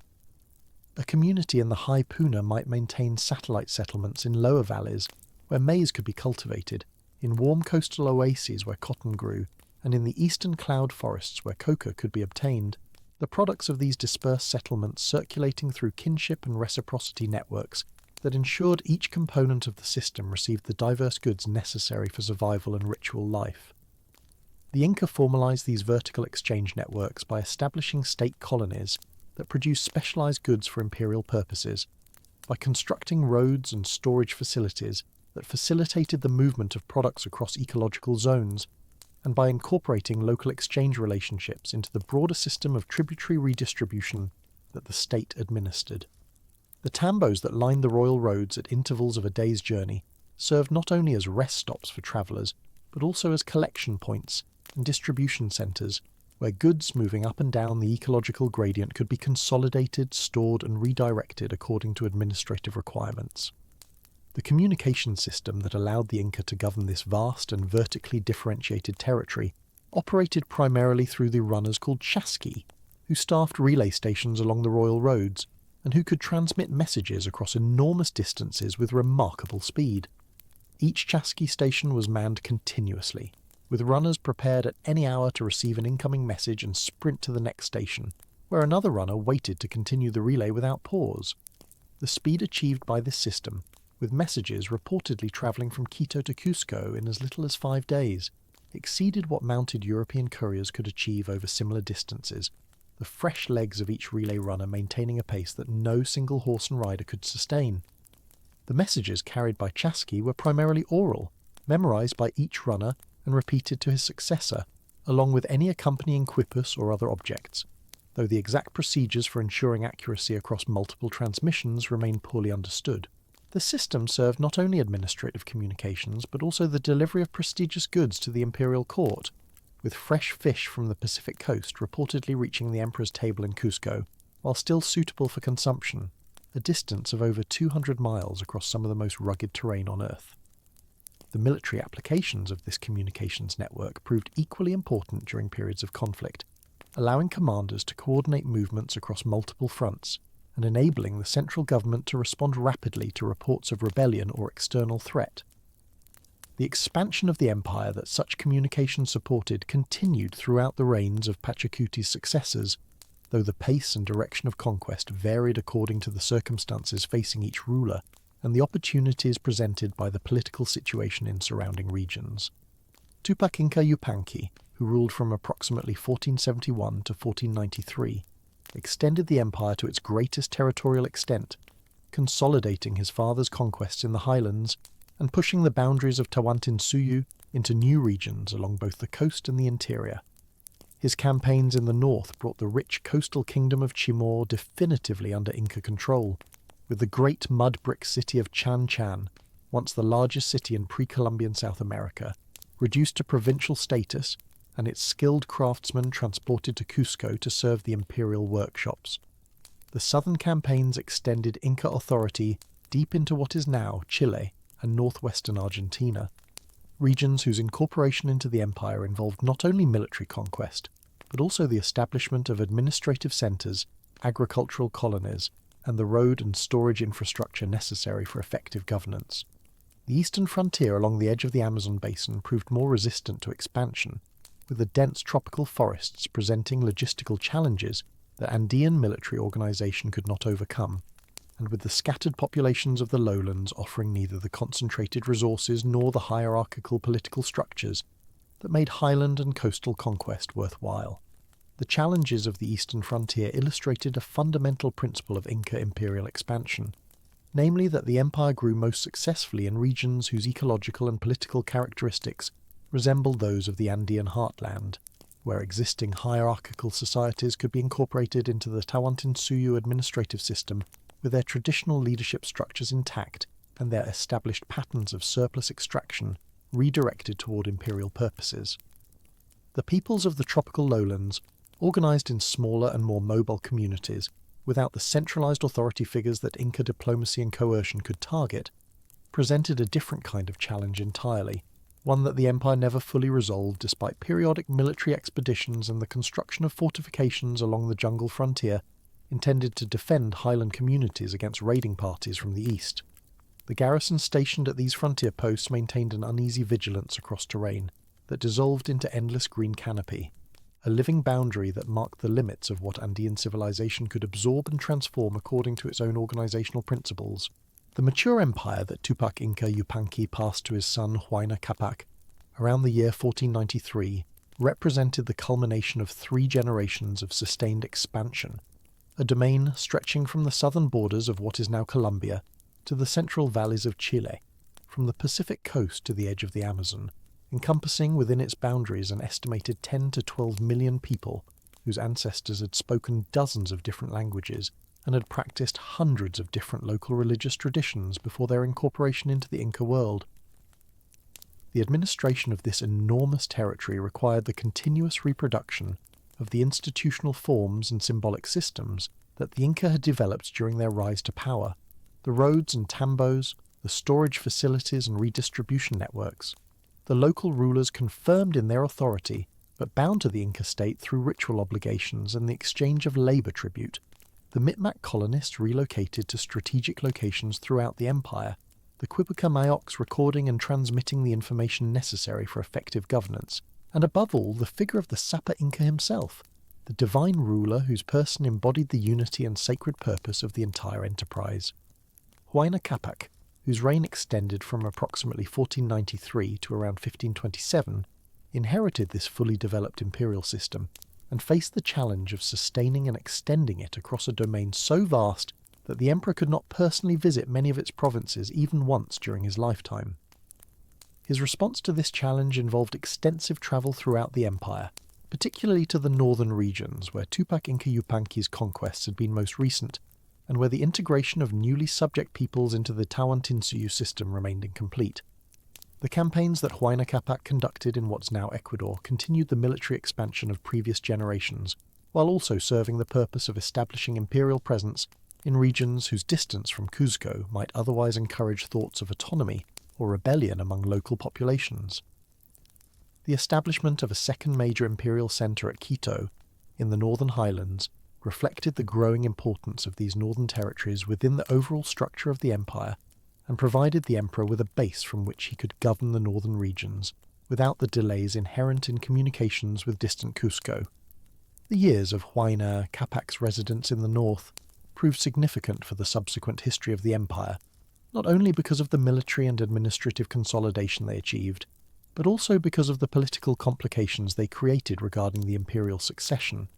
The Sapa Inca traditionally maintained multiple wives and concubines whose children all possessed varying degrees of claim to the throne, with succession determined not by primogeniture in the European sense but by the reigning emperor's designation of his preferred successor from among his eligible sons, a designation that might be influenced by the maternal lineage of the candidate, his demonstrated abilities, and the political support he could command among the Cusco nobility and the heads of the royal aeolus.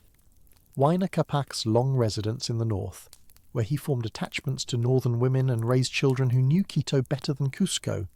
created the conditions for a succession crisis that would prove catastrophic for the empire precisely at the moment when it faced the greatest external threat in its history. The threat appeared first not as soldiers but as sickness, the devastating epidemic diseases that European exploration and conquest had unleashed upon populations with no previous exposure and no inherited immunities. The precise sequence of epidemics that struck the Andes during the early 16th century remains difficult to reconstruct with certainty, but the evidence suggests that waves of disease, likely including smallpox, measles and typhus, spread southward from the Caribbean and Central America through indigenous trading networks and along the very communication routes that the Inca had built to connect their far-flung provinces. These diseases travelled faster than any army, carried by infected individuals who themselves may not have understood what they bore,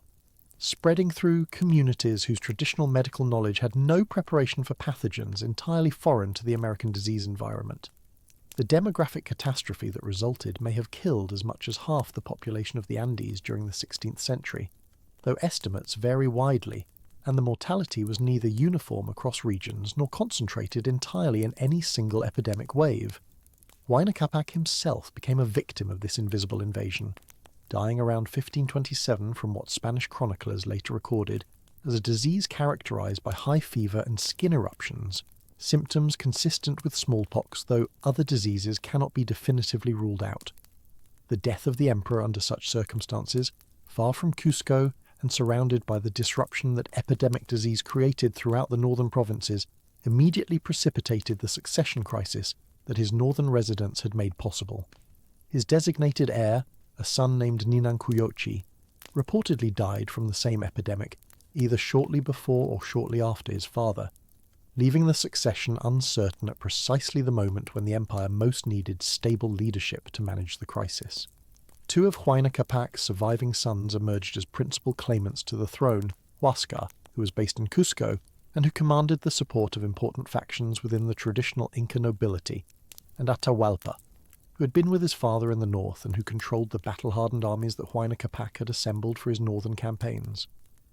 The civil war that followed lasted approximately 5 years and devastated an empire already reeling from epidemic mortality.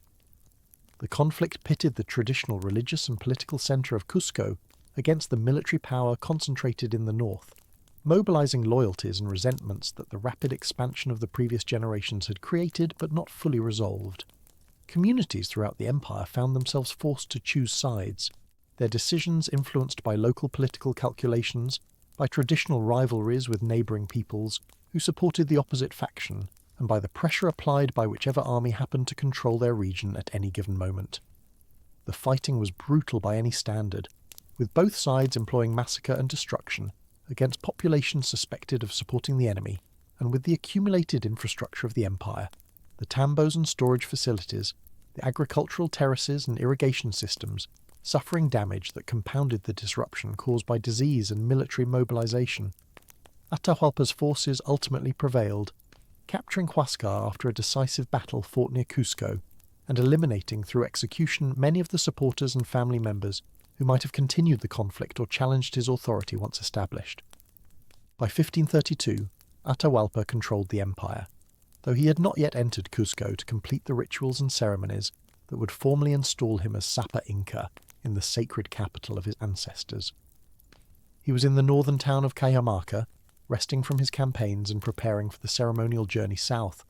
when word reached him that a group of strangers had appeared on the coast and were requesting an audience with the emperor. The strangers were 168 Spanish soldiers under the command of Francisco Pizarro, a conquistador in his mid-50s who had spent decades in the Americas, participating in the colonization of Hispaniola and Panama, accumulating experience in the tactics of conquest and exploitation that had proved so devastatingly effective against the indigenous peoples of the Caribbean and Central America. Pizarro had attempted a preliminary expedition to the South American coast several years earlier, gathering intelligence about the wealthy empire that lay inland and returning to Spain to secure royal authorization and resources for a full-scale invasion. The expedition that arrived on the coast of what is now Peru in early 1532 represented a tiny military force by any conventional measure, fewer than 200 men equipped with horses, steel weapons and armour, crossbows, and a small number of primitive firearms called arquebuses, facing an empire that could mobilise armies numbering in the tens of thousands. The factors that would enable this minuscule force to overthrow one of the largest empires on Earth operated on multiple levels, from the immediate tactical advantages provided by Spanish military technology to the broader disruption that epidemic disease and civil war had created throughout the Inca domains. The horses that the Spanish brought with them represented perhaps their most significant military advantage, animals entirely unknown in the Americas before European contact, and whose combination of speed, mass and height transformed the dynamics of battle in ways that indigenous fighters had never experienced, and for which their traditional military training provided no preparation. The steel swords, lances and armour of the Spanish soldiers allowed them to engage in hand-to-hand combat with a degree of protection and lethality that the bronze and stone weapons of Andean warriors could not match, while the psychological impact of firearms and cannons, weapons that produced fire, smoke and thunder, amplified the shock that horses alone created. The disease environment, which had already killed perhaps a quarter to a third of the population before the Spanish arrival, and which would continue to kill throughout the conquest period, weakened both the military capacity of the empire to resist and the political cohesion necessary for coordinated response to the invasion. The encounter at Cajamarca that would determine the fate of the Inca Empire took place on November 16, 1532, in circumstances that later chroniclers reconstructed from Spanish accounts and from indigenous memories filtered through decades of colonial rule. Atahualpa agreed to meet the strangers, apparently confident that his overwhelming numerical superiority made any danger from such a small group inconceivable, and entered the central plaza of Cajamarca accompanied by several thousand unarmed attendants, nobles, servants, and bearers who carried the emperor on an ornate litter as befitting his divine status.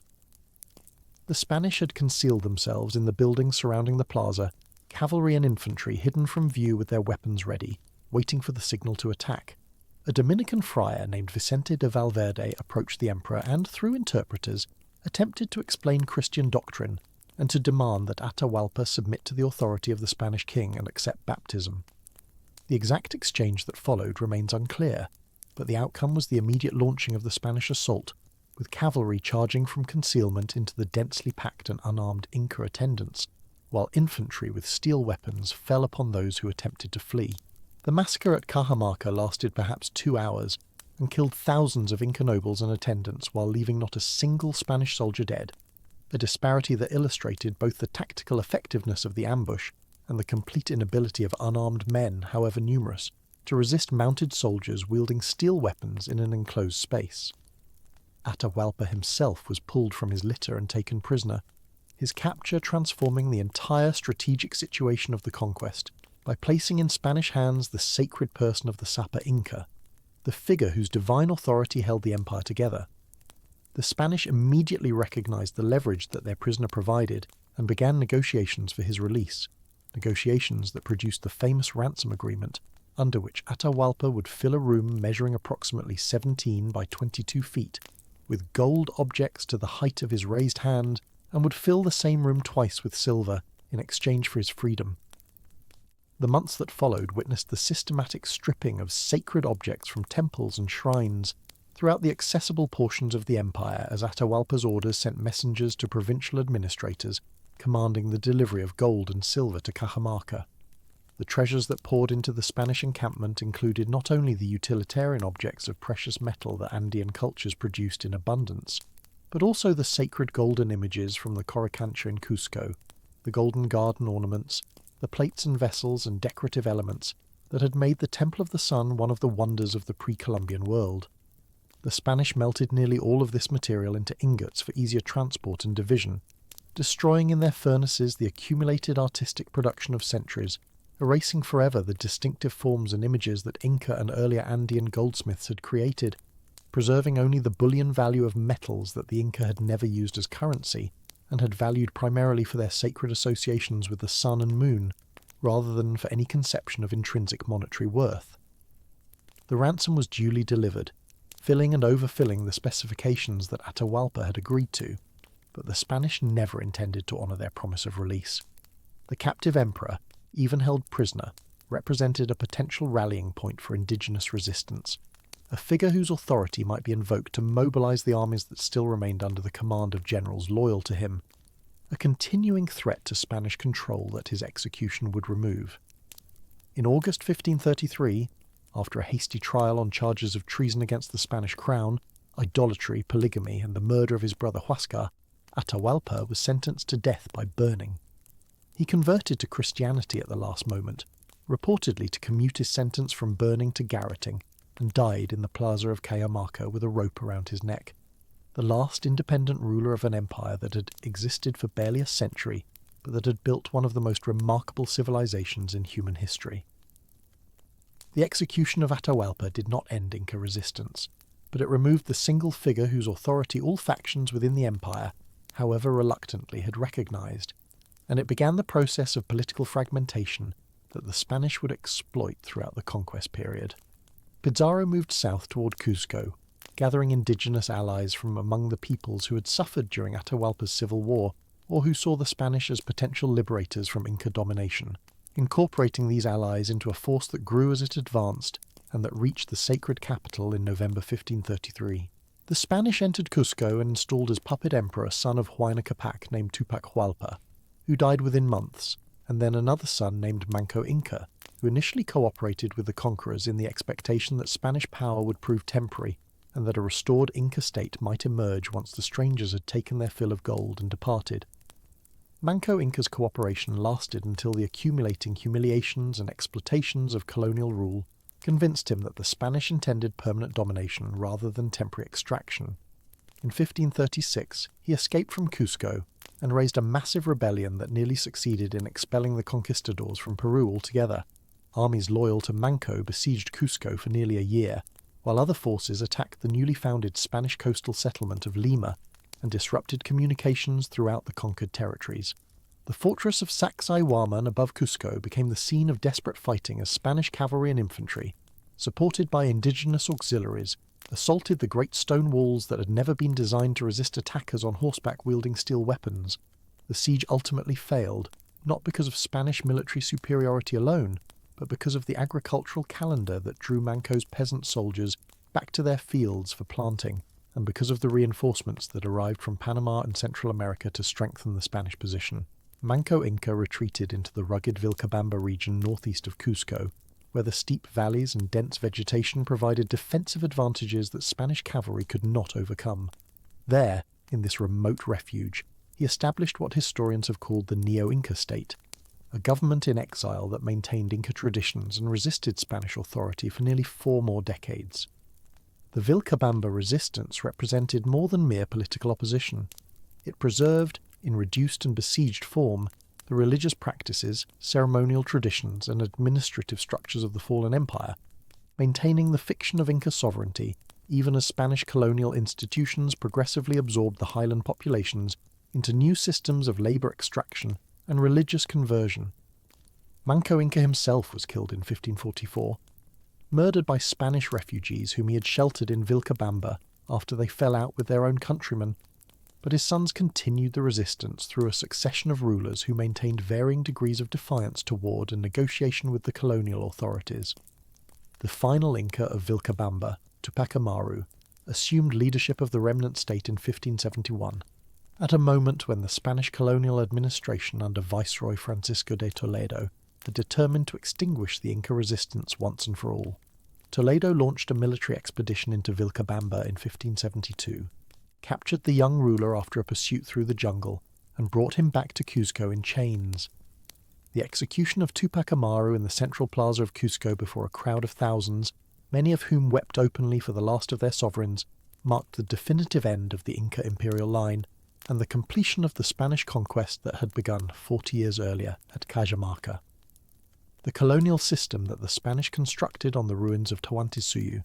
drew heavily upon Inca administrative precedents, while transforming them to serve European purposes of resource extraction and religious conversion. The meter labour system, which the Inca had employed to mobilise community labour for state projects, was adapted by Spanish colonial authorities to supply workers for the silver mines that became the primary economic engine of the Viceroyalty of Peru. The great silver deposits at Potosi, in what is now Bolivia, discovered in 1545, required enormous quantities of labour to extract and process the ore, and the colonial meter drew workers from communities throughout the former Inca domains, compelling indigenous people to travel hundreds of miles to spend months labouring underground in conditions that killed significant portions of those conscripted. The wealth that flowed from Potosi financed Spanish imperial ambitions across Europe and the Mediterranean, making the Silver Mountain one of the most significant economic phenomena of the early modern world, while devastating the indigenous communities whose forced labour made that wealth possible. The religious transformation of the Andes proceeded alongside economic exploitation, as Catholic missionaries worked to replace indigenous beliefs with Christian doctrine, while colonial authorities suppressed the public practice of traditional Andean religion. The temples and shrines of the Inca state religion were systematically destroyed or converted to Christian purposes, with churches built atop the foundations of former temples and Christian saints associated with the functions previously performed by Andean deities. The cult of the royal mummies, which had played such a central role in Inca political and religious life, was specifically targeted for elimination, with colonial authorities confiscating and destroying the preserved bodies of the former emperors that had continued to receive veneration even after the conquest. The destruction of the royal mummies represented a deliberate attack upon the spiritual foundations of Andean civilization, an attempt to sever the connection between the living and the dead that had sustained Inca political ideology and religious practice for generations. The Spanish understood, perhaps more clearly than modern observers sometimes appreciate, that the power of the Inca state had rested not merely upon military force or administrative efficiency, but upon a comprehensive worldview in which the present, the past, and the sacred were woven together into a continuous fabric of meaning. The mummified emperors had embodied that continuity, sitting in their palaces as witnesses to the ongoing life of the empire they had built, participating in festivals and ceremonies as honoured ancestors whose presence blessed the proceedings, receiving offerings and consultations as intermediaries between the human and divine realms. To destroy those mummies was to rupture the temporal chain that connected the living Inca to their glorious predecessors, to demonstrate that Spanish power could reach even into the realm of the dead, and to create a spiritual vacuum that Christian institutions were meant to fill. The process of religious transformation was neither complete nor entirely successful, despite the considerable resources that colonial authorities devoted to the project of conversion. Indigenous Andean peoples adopted Christianity in forms that incorporated and preserved elements of their traditional beliefs, creating syncretic religious practices that frustrated Spanish missionaries, while allowing communities to maintain connections to their pre-conquest spiritual heritage. The great festivals of the Catholic calendar were associated with the agricultural cycles that had structured Andean life for millennia, allowing traditional observances to continue under Christian names and frameworks. The Earth Mother Pachamama, whose worship had been central to Andean agricultural religion, was associated with the Virgin Mary, permitting offerings and prayers that served both religious systems simultaneously. The mountain peaks that had been venerated as apus, or sacred spirits, continued to receive reverence within nominally Catholic communities, their powers invoked for protection and blessing, even as churches filled with images of saints and crucifixes. This religious persistence reflected the broader resilience of Andean culture under colonial rule, a resilience that demonstrated the limitations of conquest, even as it acknowledged the irreversible transformations that Spanish domination had imposed.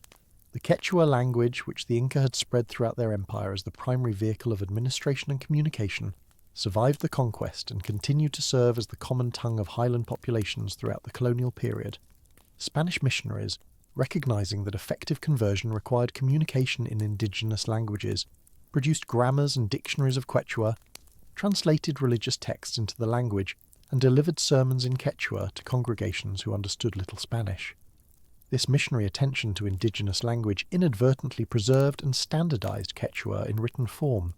creating a documentary record of vocabulary and grammar that supplemented the oral transmission through which the language had always passed from generation to generation. The agricultural systems that the Inca developed and refined over centuries similarly persisted through the colonial period, their practical value ensuring their continuation even as the social and political structures that had organized their construction and maintenance were disrupted or destroyed. The terraced hillsides that had been carved by Mita labour under Inca direction continued to be cultivated by communities whose knowledge of local soils, microclimates, and water management had survived the political transformation of the conquest. The potato varieties that Andean farmers had developed through millennia of selective breeding continued to feed highland populations, while the llama and alpaca herds that provided wool, meat, and transport continued to graze the high pastures where few other domesticated animals could thrive. The calendar of agricultural activities, adjusted to the rhythm of wet and dry seasons in the tropical highlands, structured community life as it had always done, marking the passage of the year through planting and harvest, through periods of labour and periods of rest. The survival of these cultural, linguistic and agricultural traditions occurred within a colonial system that imposed severe hardships upon indigenous populations, reducing them through disease, labour exploitation and social disruption to a fraction of their pre-conquest numbers, while extracting wealth that flowed across the Atlantic to finance Spanish imperial projects. The population collapse that followed the conquest was catastrophic, driven primarily by epidemic diseases against which Andean peoples had no immunity, but exacerbated by the disruptions of war, the demands of forced labour, and the breakdown of the reciprocal relationships that had ensured community welfare under the Inca system. Estimates of pre-conquest population remain contested among scholars, but there is general agreement that the inhabitants of the former Inca Empire declined by at least half, and possibly by as much as 3/4, during the first century after the arrival of the Spanish. This demographic catastrophe had profound consequences for every aspect of Andean life, reducing the labour force available for agricultural production, disrupting the kin networks through which communities organised their economic and social activities, and creating vacuums of knowledge as elders who possess specialised understanding of religious practices, historical traditions and technical skills died before they could transmit that knowledge to younger generations. The Quipu specialists who had maintained the administrative records of the Inca state were particularly affected by this loss of intergenerational transmission, as the specialised knowledge required to create and read the knotted cords depended upon training that was disrupted by the conquest and its aftermath. Within a few generations, the ability to fully interpret quippus had been lost, leaving modern scholars with thousands of surviving examples whose meaning can only be partially reconstructed through comparison and analysis. The colonial centuries that followed the conquest saw repeated efforts by indigenous populations to resist, modify, or escape the structures of Spanish domination, efforts that ranged from individual acts of evasion to large-scale organised rebellions that threatened colonial authority across vast regions. The memory of the Inca Empire served as a powerful ideological resource for these resistance movements, providing a vision of legitimate indigenous sovereignty that could be mobilised against the claims of Spanish rule. The prophecy of Inkari, which circulated among highland populations in various forms throughout the colonial period and beyond, foretold the eventual resurrection or return of the Inca, whose severed body would be restored to wholeness and who would reverse the conquest, expelling the Spanish and restoring the rightful order of the world. This prophetic tradition kept alive the possibility of radical change even during periods when active resistance seemed impossible, sustaining hope among populations whose daily experience offered little grounds for optimism. The most significant indigenous uprising of the colonial period drew explicitly upon Inca symbolism and claimed direct descent from the imperial line. In 1780, a mestizo leader named José Gabriel Condorcanqui, who claimed descent from the last Inca of Vilcabamba, adopted the name Tupac Amaru II and launched a rebellion that quickly engulfed much of the southern highlands. The uprising began with the execution of a Spanish colonial official whose abuses had provoked widespread resentment, but it rapidly expanded into a comprehensive challenge to colonial authority that attracted indigenous, mestizo, and even some Creole supporters across a vast territory stretching from Cusco to what is now northern Argentina and Bolivia. Tupac Amaru thus presented himself as the legitimate heir to Inca sovereignty, adopting the ceremonial dress and symbols of the old empire, while proclaiming a program of reform that would eliminate the most oppressive features of colonial rule. The rebellion of Tupac Amaru thus represented the largest and most dangerous challenge that Spanish colonial authority faced in South America prior to the independence wars of the early 19th century. At its height, the movement commanded tens of thousands of fighters and controlled significant portions of the Highland territory, besieging Spanish-held cities and defeating colonial military forces in pitched battles. The Spanish response was brutal and comprehensive, mobilizing resources from throughout the viceroyalty and employing tactics of scorched earth warfare and mass reprisal that inflicted terrible suffering upon rebel and bystander populations alike. Tupac Amaru Thez was captured in 1781 and subjected to a deliberately spectacular execution in Cusco, the same plaza where his claimed ancestor had been beheaded 2 centuries earlier. The Spanish authorities attempted to tear him apart with horses, and when this gruesome method proved insufficient, completed the execution by dismemberment, sending pieces of his body to different regions of the former rebellion as a warning to any who might contemplate future resistance. The failure of the Tupac Amaru rebellion did not end indigenous resistance to colonial domination, but it demonstrated the military superiority that Spanish forces could bring to bear when fully mobilized, and it prompted colonial authorities to implement reforms designed to prevent future uprisings of similar scale. The prohibition of indigenous dress, language, and cultural symbols that followed the rebellion represented an intensification of earlier assimilationist policies, an attempt to erase the visible markers of Inca heritage that had provided the rebellion with its symbolic vocabulary. These prohibitions were only partially enforced and ultimately ineffective in eliminating the cultural traditions they targeted, but they revealed the continued fear that Inca memory inspired among colonial authorities, the recognition that the fallen empire remained a powerful symbol of indigenous sovereignty even 2.5 centuries after the conquest. The independence of the South American republics from Spanish rule in the early 19th century brought new political frameworks to the territories of the former Inca Empire, but it did not fundamentally transform the situation of indigenous populations who had endured colonial exploitation for 3 centuries.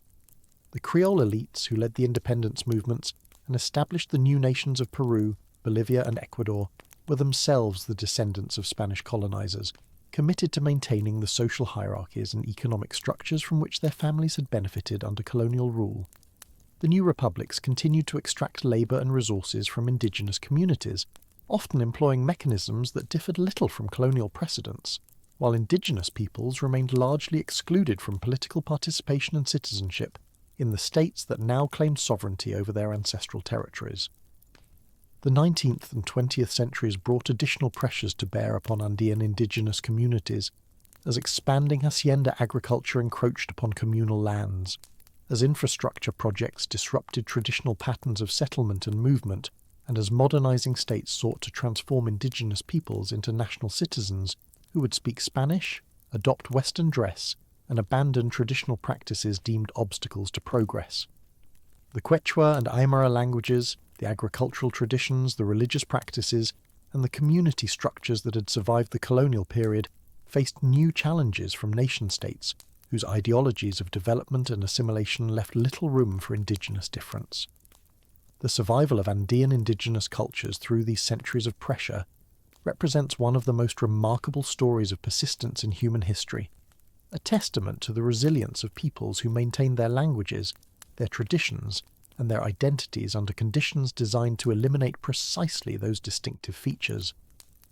The high valleys and remote mountain communities that had always characterized Andean settlement patterns provided some protection from the transforming pressures of colonial and national development, creating refuges where traditional practices could continue with less interference from outside authorities. The practical necessity of maintaining agricultural systems adapted to the specific conditions of high-altitude tropical environments meant that indigenous knowledge remained valuable and was transmitted through generations, even as formal education promoted different models of progress and development. The rediscovery of the Inca by the outside world, which had never entirely forgotten them, but which came to appreciate them anew during the late 19th and early 20th centuries, added new dimensions to the story of Andean persistence. The archaeological exploration of Inca sites, the scholarly study of Inca history and culture, and the tourist interest in Inca ruins created contexts in which indigenous heritage acquired economic value and cultural prestige that it had often lacked within the social hierarchies of the Andean republics. The discovery of Machu Picchu by Hiram Bingham in 1911 captured international attention and imagination, presenting to the world a vision of Inca achievement that emphasized engineering sophistication, aesthetic beauty, and harmonious relationship with the dramatic landscape of the high Andes. Machu Picchu became an icon of the lost Inca Empire, its cloud-wrapped ruins appearing in photographs and travel literature that circulated around the world, inspiring wonder at the civilization that had constructed such a place in such an apparently inaccessible location. The site had never been discovered by the Spanish, and had apparently been abandoned sometime after the conquest, perhaps because the disruptions of that period interrupted the maintenance and provisioning that any highland settlement required. The vegetation of the eastern Andean slopes had gradually reclaimed the terraces and buildings, hiding them from casual observation until Bingham, following local informants, scrambled up to the saddle between the peaks and encountered the ruins that would make him famous. The interpretation of Machu Picchu has evolved significantly since Bingham's time, as archaeological investigation and scholarly analysis have replaced the romantic speculation that characterized early accounts of the site. Current understanding identifies Machu Picchu as a royal estate built by Pachacuti during the period of imperial expansion, a retreat where the emperor and his household could escape the ceremonial obligations of Cusco while enjoying the dramatic setting and moderate climate of the Urubamba Valley, below the cold heights of the Altiplano. The site served religious as well as residential functions, with temples and observatories oriented toward astronomical phenomena and sacred landscape features, and with ceremonial spaces designed for the rituals that maintained the relationship between the Inca and the divine forces that sustained their rule.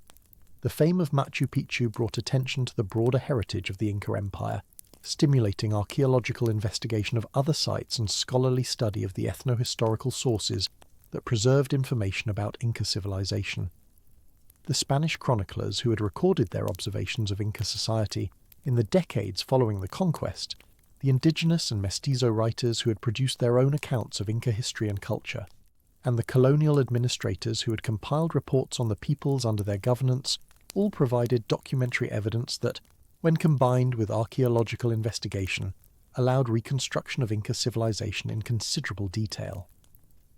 The quippus that survived in museums and private collections around the world became objects of renewed scholarly attention, as researchers sought to decode the information systems that had administered an empire without alphabetic writing. The late 20th and early 21st centuries have brought new approaches to understanding the Inca and new contexts for appreciating their achievements. Indigenous scholars from the Andean countries have contributed perspectives that complement and sometimes challenge interpretations developed by scholars from outside the region, bringing linguistic knowledge, community traditions and cultural familiarity to bear upon questions that documentary and archaeological evidence alone cannot fully resolve. The recognition that the descendants of the people who built Tawantinsuyu continue to live in the highland communities, speaking related languages and practicing agricultural traditions that connect them to their pre-conquest ancestors, has informed approaches that treat Inca studies not merely as investigation of a vanished civilization, but as engagement with a living heritage. The political dimensions of Inca memory have acquired new significance in contemporary Andean nations, where indigenous movements have mobilized to demand recognition, rights, and participation that colonial and republican structures had denied them. The Quechua and Aymara languages have gained official status in Peru and Bolivia,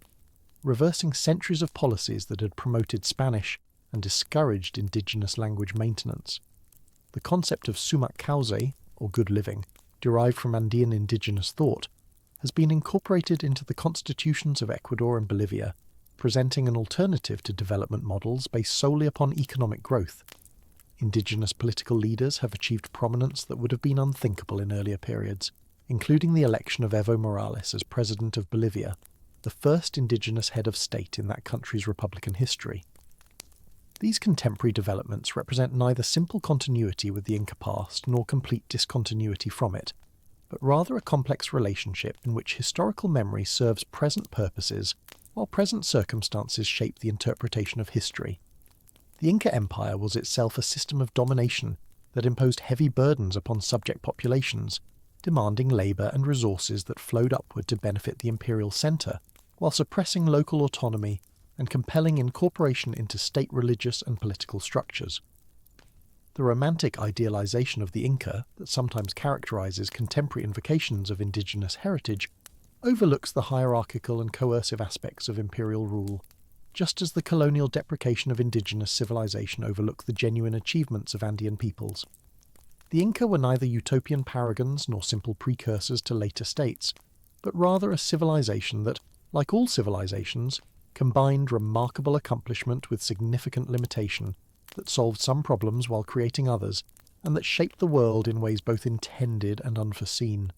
The physical remains of the Inca Empire continue to stand in the Andes, testifying to the scale and sophistication of what was built during the brief century of imperial expansion. The massive walls of Sacsayhuaman, with their stones weighing dozens or hundreds of tons, fitted together with precision that still defies complete explanation, continue to dominate the hills above Cusco. The terraces of Ollantaytambo and Pisac continue to climb the valley slopes, demonstrating agricultural engineering that extended the productive capacity of the Andean landscape. The road system, though much of it has been overlaid by modern highways or abandoned to erosion and vegetation, can still be traced across thousands of miles, its routes following the same logical paths through the mountains that contemporary infrastructure planning often rediscovers. The suspension bridges woven from grass cables are gone, their organic materials requiring annual renewal that colonial and republican periods did not provide, but the stone abutments that anchored them remain visible at crossing points, marking the locations where thousands of travellers once passed above rushing rivers. The achievements of the Inca appear all the more remarkable when considered in light of the constraints under which they were accomplished. The absence of the wheel, which served transportation and mechanical advantage throughout the Eastern Hemisphere, forced Andean peoples to move all materials through human and animal labour alone, carrying stones that in other civilizations would have been rolled on logs or wheeled vehicles. The absence of iron, which had transformed metallurgy and toolmaking in the Old World, meant that Inca engineers worked stone with stone, bronze and fire, achieving effects that metal tools would have produced more easily but not more impressively. The absence of alphabetic writing, which recorded and transmitted information across space and time in other literate civilizations, required the Inca to develop alternative systems of information management, whose sophistication scholars are still working to fully appreciate. The quipu, that remarkable device of knotted cords that recorded the quantitative and possibly narrative information necessary for imperial administration, represents one of the most distinctive creations of Andean civilization, a solution to the problem of information storage and retrieval that took a completely different path from the writing systems developed in other parts of the world. The surviving quipus, numbering in the hundreds, preserve information whose full meaning may never be recovered, encoded in knot types, chord colours, and structural arrangements whose significance depends upon knowledge that was not recorded in forms accessible to modern interpretation. Yet even partial understanding reveals sophisticated mathematical notation, decimal organisation of numerical information, and structural complexity that suggests capabilities beyond simple counting and record-keeping. The possibility that quipus recorded historical narratives, administrative communications, and other non-numerical content remains debated among scholars, with some arguing that the devices served functions comparable to those of writing in other civilizations, while others maintain that the system was limited to quantitative record-keeping, supplemented by oral tradition. The end of the Inca Empire came with a suddenness that the scale and sophistication of their achievement makes difficult to comprehend. Within 40 years of Pizarro's arrival at Cajamarca, the entire political structure that had governed 12 million people across 2,500 miles had been dismantled, its rulers executed or co-opted, its temples destroyed or converted, its treasures melted and shipped across the ocean. The disease, the military technology, and the political ruthlessness that the Spanish brought combined with the internal divisions that the succession crisis had created to produce a collapse whose rapidity still astonishes historians who study it. Yet the civilization that the Inca represented did not vanish when its political structures fell. The peoples who had built Tawantinsuyu continued to live in the highlands, adapting to colonial rule while preserving elements of their heritage, maintaining communities and traditions that would endure through centuries of domination and into the modern era. The thin air of the Altiplano still carries the sounds of Quechua spoken by millions of people across Peru, Bolivia and Ecuador, the linguistic descendants of the language that Inca administrators spread throughout their empire as the medium of governance and communication.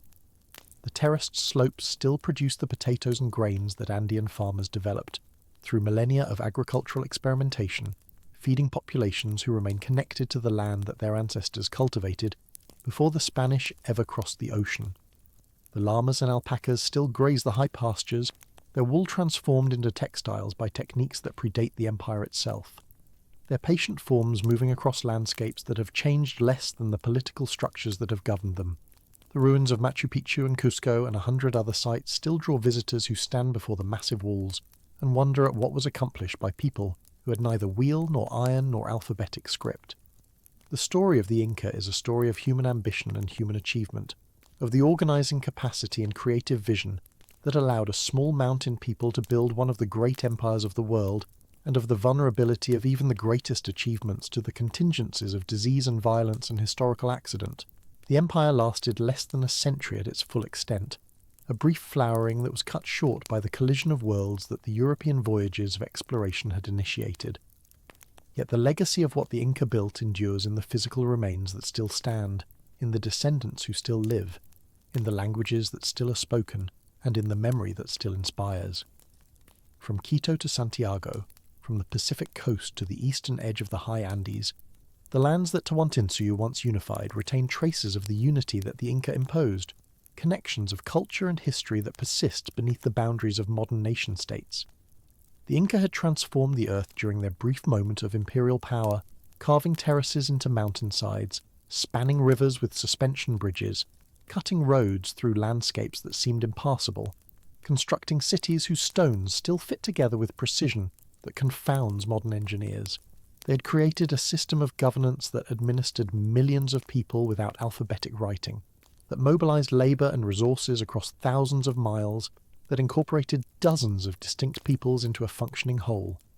They had developed an ideology of divine kingship and cosmic order that gave meaning to their conquests and structure to their society. They had built, in the thin, clear air of the Andes, a civilization that ranks among the most remarkable that human beings have ever achieved.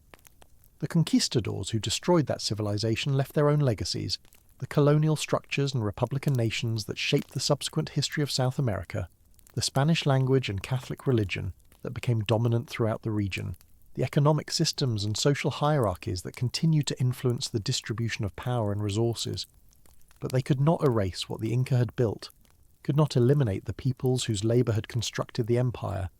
could not extinguish the memories and traditions that passed from generation to generation through centuries of domination. The Inca endure in their descendants and in their ruins, in the languages they spread and the crops they cultivated, in the vision of Andean unity that their empire briefly achieved, and that continues to resonate in the political imagination of contemporary indigenous movements. In the end, the story returns to where it began, to the spine of a continent where the world rises toward the sky, where the rivers carve their ancient paths through mountains that were old when human beings first climbed into the thin air of the Altiplano. The Inca emerged from this landscape and shaped it to their purposes, building upon millennia of Andean civilization to create something unprecedented in its scale and ambition. Their empire fell to forces they could neither have anticipated nor withstood, but the civilization they represented proved more durable than the political structures they created. The Inca are gone, but the Andes remain, and the peoples of the high valleys continue to farm and herd and speak and remember, carrying forward a heritage that connects them to ancestors who built without wheel or iron or alphabet one of the most extraordinary achievements in the long history of the human race.